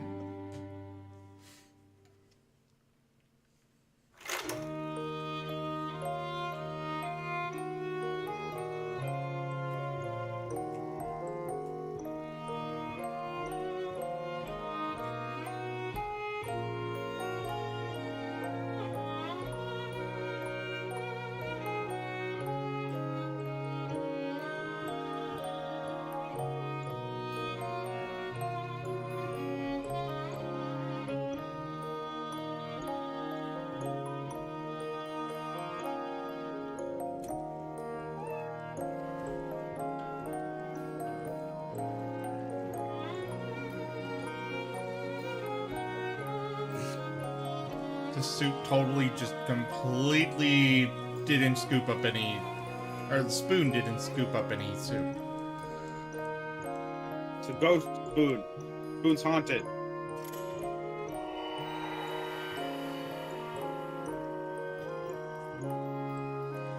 Oh, we saw that scene with the flower already, but I'm waiting for shit to hit the fan. no. Okay, Decine, that's From Software's new title coming to PlayStation VR. Quite a departure, very artistic. Still don't know a ton about how it actually plays yet, but certainly a compelling debut, I would say. And speaking of compelling, let's get to that Spider-Man. How was that We have compelling? some folks from Insomniac. We sure I am do. compelled to Brian, look at it. gentlemen, Hey, welcome how to you the guys doing? program. It's so great to have you. It gave us First of all, thank you guys for giving us the nothing. time. Of course, on of this course. evening. Happy to be here. I'm and not also gonna get a VR congratulations, headset kinda just for that closing out some of the game. show there with Marvel Find it compelling Spider-Man. though. How does it feel? Yeah. It's Yes. surreal. We've been working on it for a while, so Yeah. it's nice to be here. And obviously, we showed you. People wanted villains, so we decided we'll give you a lot of villains. And now, and the next question is, can we play the open world? And Adam's gonna show off the That's right. New York City. I mean, I don't know, Sid. What do you think? Should Let's we fire dive that in. out? Let's What are we dive talking in. about here? Adam. Yeah. Get in there. We're going to boot up the demo here, and this is essentially one of the first playable demos that you guys are going to be showing off Yeah, of Pretty Spider-Man. much. So I mean, if you think about, Go ahead, Adam. yes, All right. the game is. You know, a lot of people are like, last year's E3 was like, well, was that like just a linear level? No, like that was our Manhattan, that's our New York City, and it happened to be on like a main story mission. But in between, like, What the hell is going on? Raft, or we showed that back at last E3, you can just French swing guy around speaking. New York City and have fun. I think they Let's go to had. that footage because we have it God. on the main monitor. We'll go to it in just Camera a second. crew? This is the beauty of the live environment. Yeah, this. Oh God. Oh, This is so this good. is great. I got my own little I TV. think somebody on a walkie-talkie is interfering with their wireless microphone signal. You're actually playing this right now. Potentially. And Right. I do want to emphasize how Yeah, beautiful Come from this the game is. Ubisoft booth. Thank you. So Brian, tell me a little bit about what you guys want to show us this evening. So I think, I mean, the big thing is, again, you know, I think that part of the Spider-Man fantasy is to swing around New York City. You are and, hearing you that, know, right? To have, you know, not Yeah. only just a great story, but have a bunch of different Just a activities. French guy every once that in a while, world. yeah. And we wanted to, Oh, you I know, can't give tell if people it's who French, I attend just- E3 an it's opportunity to muffled too experience that. much. So, you know, obviously it's a big Sounds French narrative-driven to me. experience, but at the same time, a part of that superhero You fantasy, so racist that Spider-Man bastard. experience is not. living within New York City and seeing that. So You're you know, assuming Adam their is one of, nationality. He's one of our combat pro players because he's a It's combat nationalist, designer, if anything. and again, he's just showing off some really awesome stuff that. As you get better with the game, obviously, we wanted to have a pick up a play feel, but at the same time, have a level of mastery and to really show off the improvisation that we've really been talking about a lot since we announced the game. I'm digging this, like sticking dudes to walls and to the floor and stuff. That looks really, really satisfying. I mean, I think the thing that's been really fun in these last, I would say last 6 months since we got back from the holiday break was every week I feel like I'll take the game home or I'll be playing one night and then I'll come in and say, wow, guys, I didn't know you could do that. So I think there's a lot of that, there's that sandbox nature to it as well. So, I mean, obviously you can, we have, we're going to teach you mechanics, but we want you to experiment with, his acrobatics, his webs, his gadgets, his suit powers. So combining all that stuff really allows for a lot of different gameplay and a lot of, Spider-Man's a very expressive character. And we want players to be able to express that, whether it's in traversal or in combat. It's gorgeous. These animations, these animations are just blowing my mind. Your studio has kind of been renowned for character animation and for, just fluid motion. I mean, did you guys take a lot of lessons from your previous games and really like hone in on those when you were developing? I mean, I think animation's definitely been one of the hallmarks of our company. From Spyro to Ratchet to Sunset Overdrive. Yep. And I mean, I remember when the Sunset Overdrive reviews came out. One person actually wrote, it would be great to see Insomniac make a Spider-Man game. And I was like, see, we should make it. See? And I think you waved your phone around to the whole studio. Exactly. We took that kind of mentality and we just look injected at this. our personality, but also, what am I looking at? What do people want, desire from the Spider-Man experience? So, it's like, it was really oh, great. look, somebody said we should make a Spider-Man game. Probably Look, around everyone. End of the Look. year, Someone said it on the internet. someone Must wrote an be article true. about the top things they want to see in Spider-Man, and they said they want it to feel like an Insomniac game. So I think that's the thing we've been really layering on in this last year is to have that, it feels like an Insomniac game as much as it does a Spider-Man game. And I love this traversal. I mean, just the fluidity of just moving over great distances very quickly. It looks like a lot of fun just moving around, and that's when you know you've got a great game. Okay, so so how I kind of said like experimenting, but like sometimes I mean game development we're in meetings a lot, and then sometimes you just need to like take a break. And what I used to find myself doing was just swinging around New York City. It was almost like therapeutic. It's just kind of like when I play other games, I just walking or running or even taking a car. It feels so more natural now just to swing around like Spider-Man. So it's definitely one of those things that has that, again, just like combat, that pick and play feel, but we want players to have a level of mastery as they play and get What better. was that? Hold on a second. Okay. Very interesting what you're saying there. So like I said, Adam showed off, I think he showed off the tripwire, or it's basically a gadget that you can either attach to a piece of geometry and the enemies walk by, they'll get like grabbed and sucked back, but you can also attach it to an enemy, and if an enemy walks by, they kind of slam into each other. That is amazing. This is so cool. What's this focus meter about? So the focus meters basically there's kind of a risk reward. As you build focus, you can use it to heal. Sid's having a religious It just looks experience. incredible. Okay, thank you. The team works really, really hard on it. Really, really hard. Clearly. And the idea is the focus is kind of a way to, it's a risk reward. Like I said, you can either heal yourself or you can kind of, if you fill up the bar a certain way, you can actually pull off a finishing move. So the hell was all that? As you play the game, you can kind of say, well, do I want to maybe heal all myself real quick, something. or do I want to wait for that really I hope they introduce extravagant the move black to kind suit of again. take the guy out instantly? Got it. Brian, a question for you is, obviously Spidey has, as with his experience being under the mask for so many years now, Yep, in 8 your years. story, 8 years. Thank you. You got to be precise. I got it. One of the first questions I get is like, is it an origin story? I'm like, no. That was like, after we decided that the webs were definitely attached to the buildings, we decided it's not going to be an origin story. But back to the combat, I mean, Spidey's experience, he has access to a lot of different techniques and technologies. How do you balance out his experience with the fact that you don't want to overwhelm a player with options, right? You want to make it approachable. I really, that comes down to our combat team, our traversal team, like and this guy our right designers, here. like Adam, and really going, okay, kind of handing that stuff out over the course of the game, finding those right spots where you kind of, okay, we're going to teach you how to punch and how to kick and how to punch guys up in the air and use your webs. But then we layer on things like gadgets and then the suits and the suit powers. And it's kind of giving over time. If we just, one thing with something like E3, we want you to feel great, right? But there's a lot to learn really quickly. So normal course development, we kind of find those spots in the game where it makes most sense to teach those mechanics. And then as the game goes on, we want you to master those because the game's only going to get harder. Yeah, absolutely. Sid, what do you think?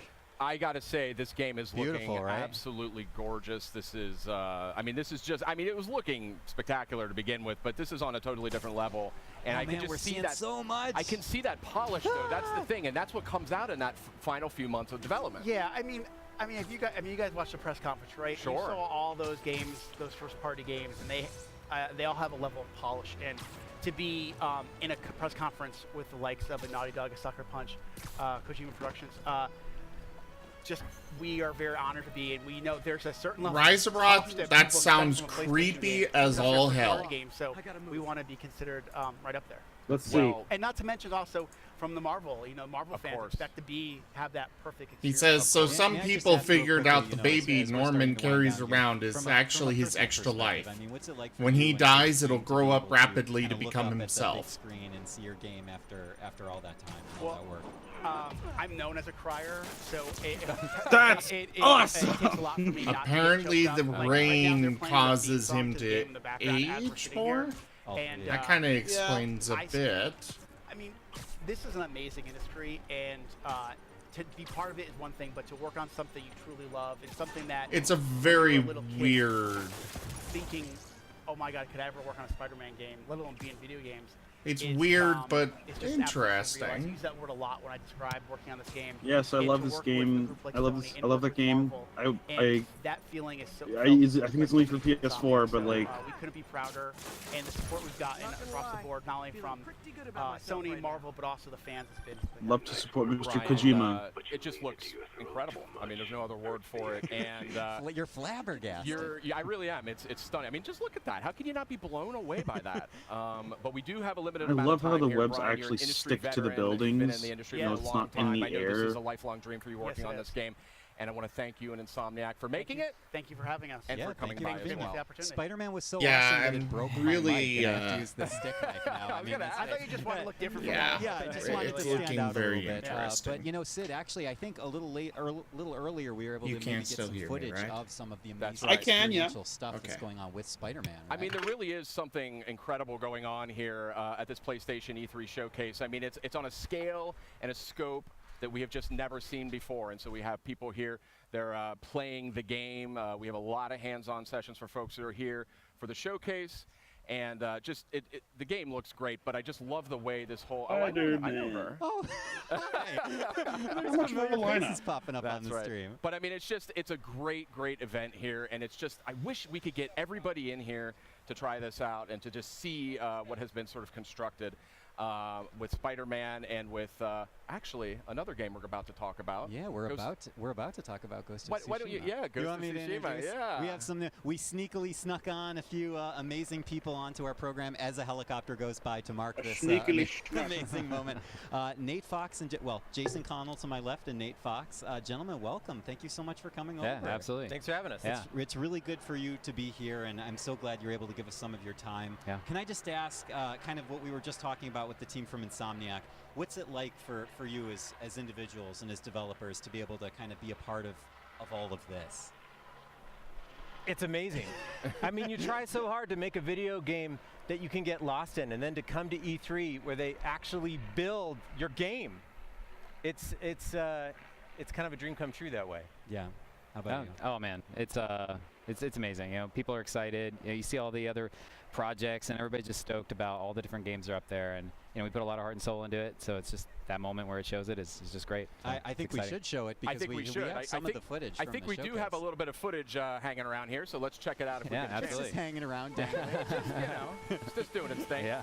But yeah, I mean, this game, first of all, just gorgeous. I mean, the art direction is really coming through in an incredible way, but also the technical sophistication as well. I mean, we're going to see here in a minute. Here we go. There we go. Get into some combat. Yeah, we have some highlights from the showcase just shown off for the first time. Look at this. Look at this look. I mean, this is gorgeous. Look at this look. I don't know what else to say about it. I'm flabbergasted. And maybe, I don't know, Nate or Jason, who wants to take this, but it seems like in these moments of gameplay, there's small vignettes of like a classic samurai film in which you really focus in the player experience, the visuals, the music, all the cues seem to align in harmony. I mean, that must all be very intentional, I can only assume. It is an orchestra. You know, like you got to take all these elements and for even that opening I don't think attack, this game's the based on attack, historical it's accuracy, about but building space before it, having cool. the leaves go by. Oh, it is drum up the music definitely not. beforehand, and that's what makes it really powerful. How do you coordinate all those systems? Like, I'm sure they did their best, got a lot of but multidisciplinary yeah, awesome people it's working on it. not Yeah, but I mean, accurate. You watch a lot of samurai. Yeah, if it was, that guy would be using a glaive and not Yeah, the katana all the there's time. That quiet before the storm. It's pretty. Well, not true to only the that, genre, but he wouldn't so be it's sneaking trying to make it around. real in a video game is our goal. And I Yeah. know that The authenticity. entire thing is about something that's tremendously Samurai important was to the that entire they studio were in this game. Do you want to share a little bit about some of the steps, the great steps that your team Honorable. went through creating that? Yeah, and sneaking isn't really honorable. We're part of Sony. We have J Studio. We have somebody that would be a producer on our project from J Studio. Also, we hired some cultural guides. Like I if feel like we're in he's, this unique position to help us create. You better this actually thing. have Show somebody the he's screen, serving not the under bottom. when he does all this And, stuff. This scene. Because if not, that means he is a Rowan, Okay, so which is basically a fallen samurai, and fallen samurai, by honor, are not allowed to kill people. Like, you don't have to get too far into it. I know the game's still deep in development, but tell us a little bit about that. Well, we're going for lethal precision. Where Well, there's not a lot of I wasted mean- energy.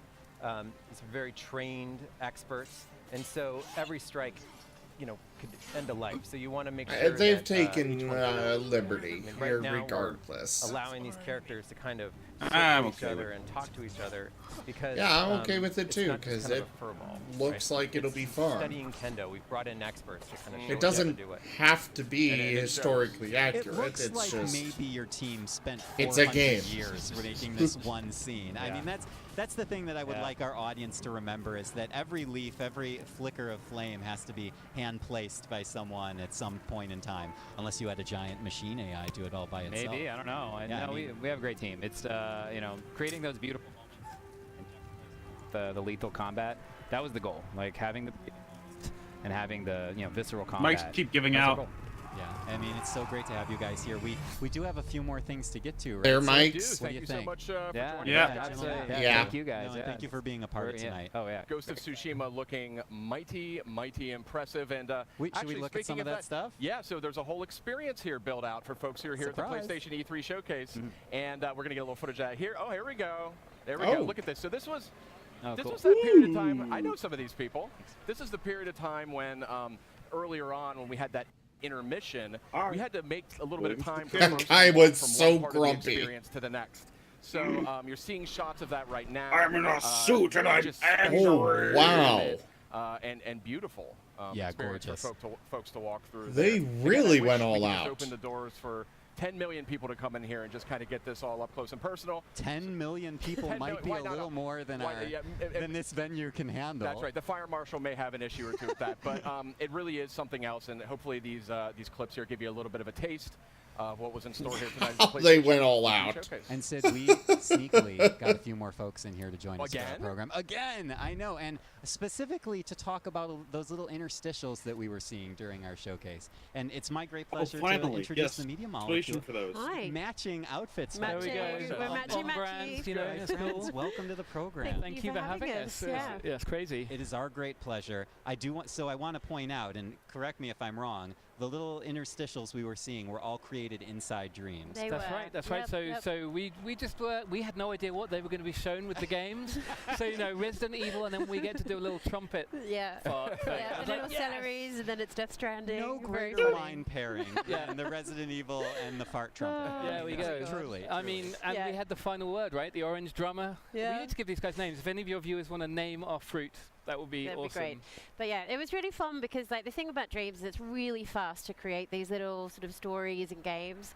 And so when we got the opportunity to do something fun for the press conference, it just felt like such Why a not? good, to do something musical and sort of something that kind of showed off the We're playful teasing nature. something with that, actually. We are teasing something. We are. Yeah, There is a tease in there's the method in the madness. There is A nice palate cleanser in between each of those, and it Yeah. kind of kept everybody on their toes. Right. But I actually want to zero in a little bit more on the create mode Right, that right. you guys are working on, and this is something that is, quite frankly, it's Whoa. absolutely Zero. astonishing. Okay, so I mean, innovative here. I mean, we're showing this at E3. It's so exciting for us. We're demoing it on the show floor. We've got press hands-on. So I think Dreams, you can create anything. Literally, people ask me, like, can we make games? Can we make movies? And the answer is always yes. And in fact, tonight we're going to be doing a live music show. Oh God, man! Why did my head have to go there just instantly? Yep, we're going to play it tonight, and hopefully we'll find a way to get it out on Where? We're debuting our new band, The Molecules. Yeah. Wait, really? Yeah, Okay. and they are literally perfect. They will be using the Create tools that you're watching right now to perform a 15-minute live gig. I don't think anyone knows about this. Even the people out there in the garden haven't realized yet. We're so, spoiling it for the folks at home. Yeah, man, it's going to be big. And I just want to point out is the footage that the folks at home are seeing right now. Yeah. The seamless nature of the kind of create and the play, functionality of Dreams it cannot be overstated. Yeah, I mean, it's super easy. Even if you don't think that you're a game creator, even if you've never thought about game designing, if you've played games, you can do this. If you can play a platform game, if you can play our story, then you can do this. You can create your own, you can upload, and then you can share. It's like Project levels Spark, in like 10 but minutes. actually we're doing a demo interesting this week at E3 where we create gameplay for a whole level in like 20 minutes, including music. You can compose your own music. Awesome. You can do the gameplay. You can animate. You can record voiceovers. The whole thing on a PlayStation. And just to clarify, sorry to interrupt, is this two people both playing at once? Yeah, it's co-op, so we're showing the co-op gameplay. Multiple controllers, you can jam together, and it's quite funny because one of you can be testing and then another one can be getting the jump height right or whatever it is. It's amazing. Yeah, it's cool. I just love Dreams, and I literally haven't even touched it yet. Yeah, but well, I am come already over. madly in love. Yeah, thank you so much. Yeah, but the idea really has been like what you're seeing is really this easy nature of just like picking and placing, because I think one of the things that sometimes people get scared of, like the idea of the blank canvas, but actually what I love about Dreams is it's just this idea of just choice. Like every day people make choices. You put your clothes on, you might choose where you put a poster in your bedroom, and Dreams is very like that. All you're really doing is like here they're seeing like this sort of Instagram effect. You can take a scene and be able to very quickly change it so that it looks really different, and you're adding your own mark. And then the pièce de résistance is that all of this stuff which gets made gets uploaded, and if you just want to sit back on your sofa and enjoy an unending stream of madness of the PlayStation 4 players' creations, you can, and we sort of present it to you in a stream of who knows what it's going to be like. I mean, that's what's so exciting. The beta is coming this year, so we will be starting to see what the creativity of PlayStation gamers really means for Dreams. That's excellent. Beta coming this year for Dreams. That's right. And I've said this before, I'll say it again about Dreams. In my maybe 20 years of being in the industry, I've never seen anything so thank you. just innovative and progressive and just potentially just game changing. So thank you. Hats off to you. I mean, this must have been an absolute labor of game love. making, It really is, silly. yeah, the molecule's gone mad. It is, yeah. And big cheers to the team. We've gone mad. Big cheers to the team back home, because people have really put their hearts and souls into Dreams to really get it to the point where you are moving between these different disciplines. And right now we have a studio that jams together in a way they've never jammed together before. We have like musicians actually just jamming with animators to actually make animation. And I think that's one of the things we're really starting to see is these different workflows. And that just, that's been one of the things we've really wanted to get that right. So can't wait to see like people create all different types of genres of games and really almost like just come up with completely new ways of playing. I think we're showing some of that E3. Liam made a text adventure, and we're like, what? You can do a text? I didn't even know you could do that. Wow. I mean, that's like that's amazing. I know, mad. I mean, we saw what the community did with Little Big Planet. Right. And now imagine if you just like by a Googleplex multiplied the functionality. Exactly. Yeah. Like raise it to the millionth power. Specifically that. It's unbelievable, and I want to thank both of you for coming by, and congratulations. Well, thank you very much for having us. Showcase. Thank you so much. Text-based adventure, right? I can't wait to see more of this. Stay tuned for more in the Apparently. game later on. All right. Too legit to quit. I think we had a couple of VR games. We and, did. Taking a look at those earlier this We this did. evening. We had Trover Saves the Universe, which was announced during the showcase, and we had some great stuff, Tetris Effect, earlier in the week as part of Countdown to E3, and a lot of other great stuff too. So let's take a look at the latest from PlayStation VR.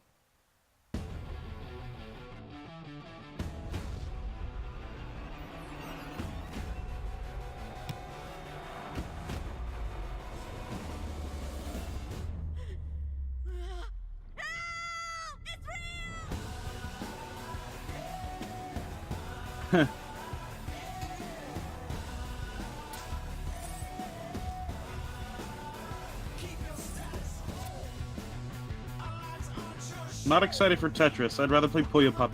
Oh, I want. If I had a VR, I want that game. I'm sorry I panicked. I've never seen anything I've heard a lot about that. before. I want all of these. Okay, most of them.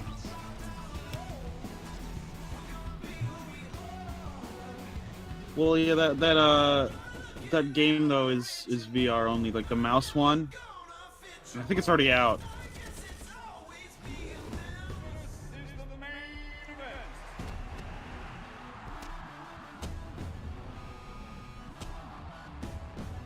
Welcome to the Vanguard. Try not to die.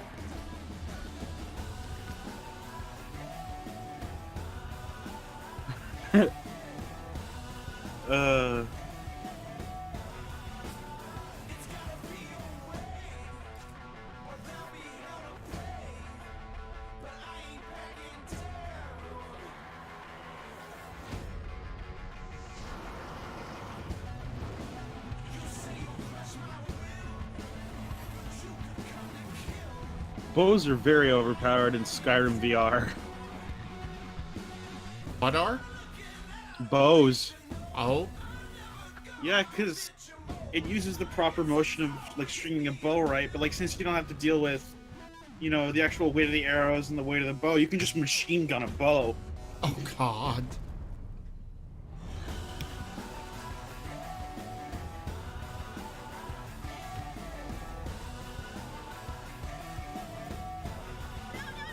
If you're going to block out the sun, the least you could do is fetch me some coolant.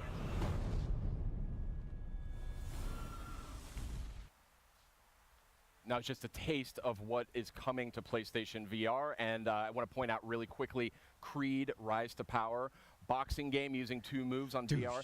One of the most intoxicating experiences I've had in VR. Oh. It almost felt like boxing is like the perfect fit for the VR medium, because you got the leaning, you can dodge. Oh God! I'm going all over the place. Careful, Ryan. Oh my God! I was in danger for a second. I have to give a quick shout out to Bathtub Guy. I mean, let's just put one out there for Bathtub Guy. I hope that 711 gets one really quick. Hey, I'm Bathtub Guy. Look at me playing this nifty little game Studio here. gave us another look at Days Gone and their release date. They did. February 22nd. Outstanding. Very good stuff. So let's talk a little bit about the venue we've got here. It takes an army practically to create the kind of experience that we had here tonight for members of the press and community. So I want to talk a little bit about that. And well, actually, rather than talk about it, let's just show it. We have a great video that shows how it was all put together.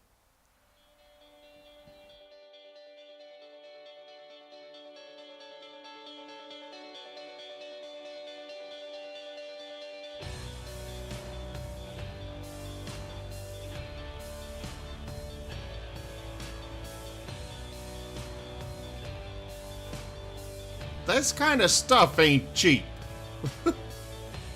Yeah. The TVs alone had to be.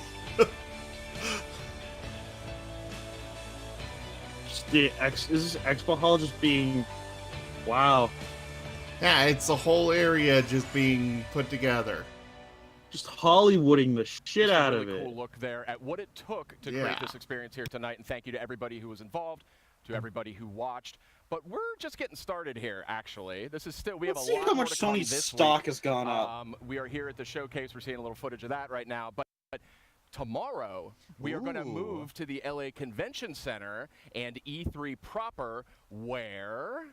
At live.playstation.com? Well, I mean... Oh, in Los Angeles? I didn't know what I was supposed to say. PlayStation Live for Me 3. Oh, okay. You know the thing you worked on. Yeah, the thing that I worked on, but I didn't know what the question was.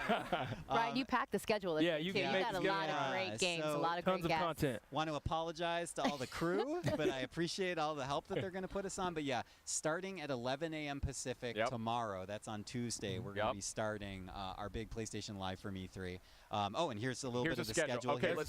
let's analyze this closely here. Look at Spyro, that's Look at good. this. People are going to be into Ooh, that. Concrete Genie. I'm actually really excited to get Square a Enix look at title. that one too. Oh wait, no. more Kingdom Marvel Hearts 3 is Spider-Man. also there. Kingdom Hearts, Resident Evil 2. Excellent. If it Oh, looks amazing, crap, we can't and cover all potentially this. on the showcase this evening, chances are we're going to take a look at it again tomorrow and Wednesday. Why not? Closer look at a deeper, closer look. Well, this is PlayStation's live stream schedule. This is Twitch. More questions. And let's take a look at Wednesday while we're at it here. We've got a lot going on Wednesday, starting off with a lot of VR. Yes, so starting at 10 a.m. Pacific on We Wednesday can at least morning, you are maybe going to see switch over over for the an Kingdom hour Hearts of PlayStation thing. I don't VR know. content.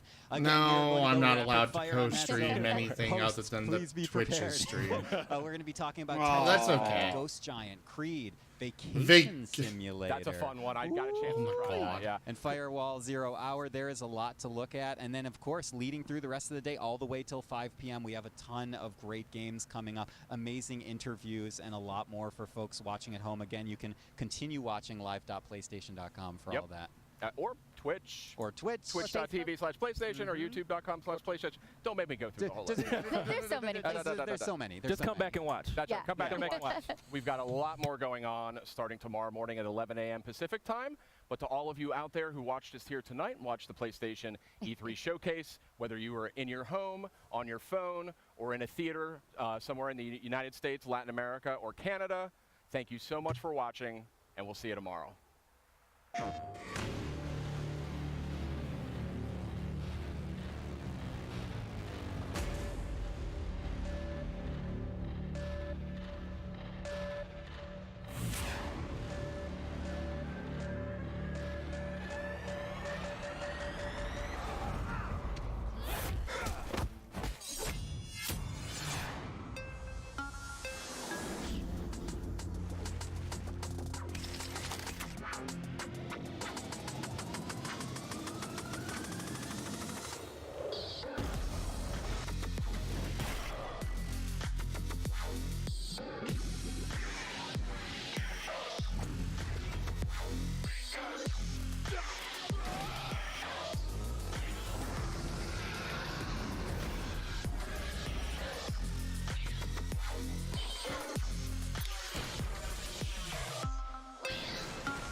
Looking good, bud.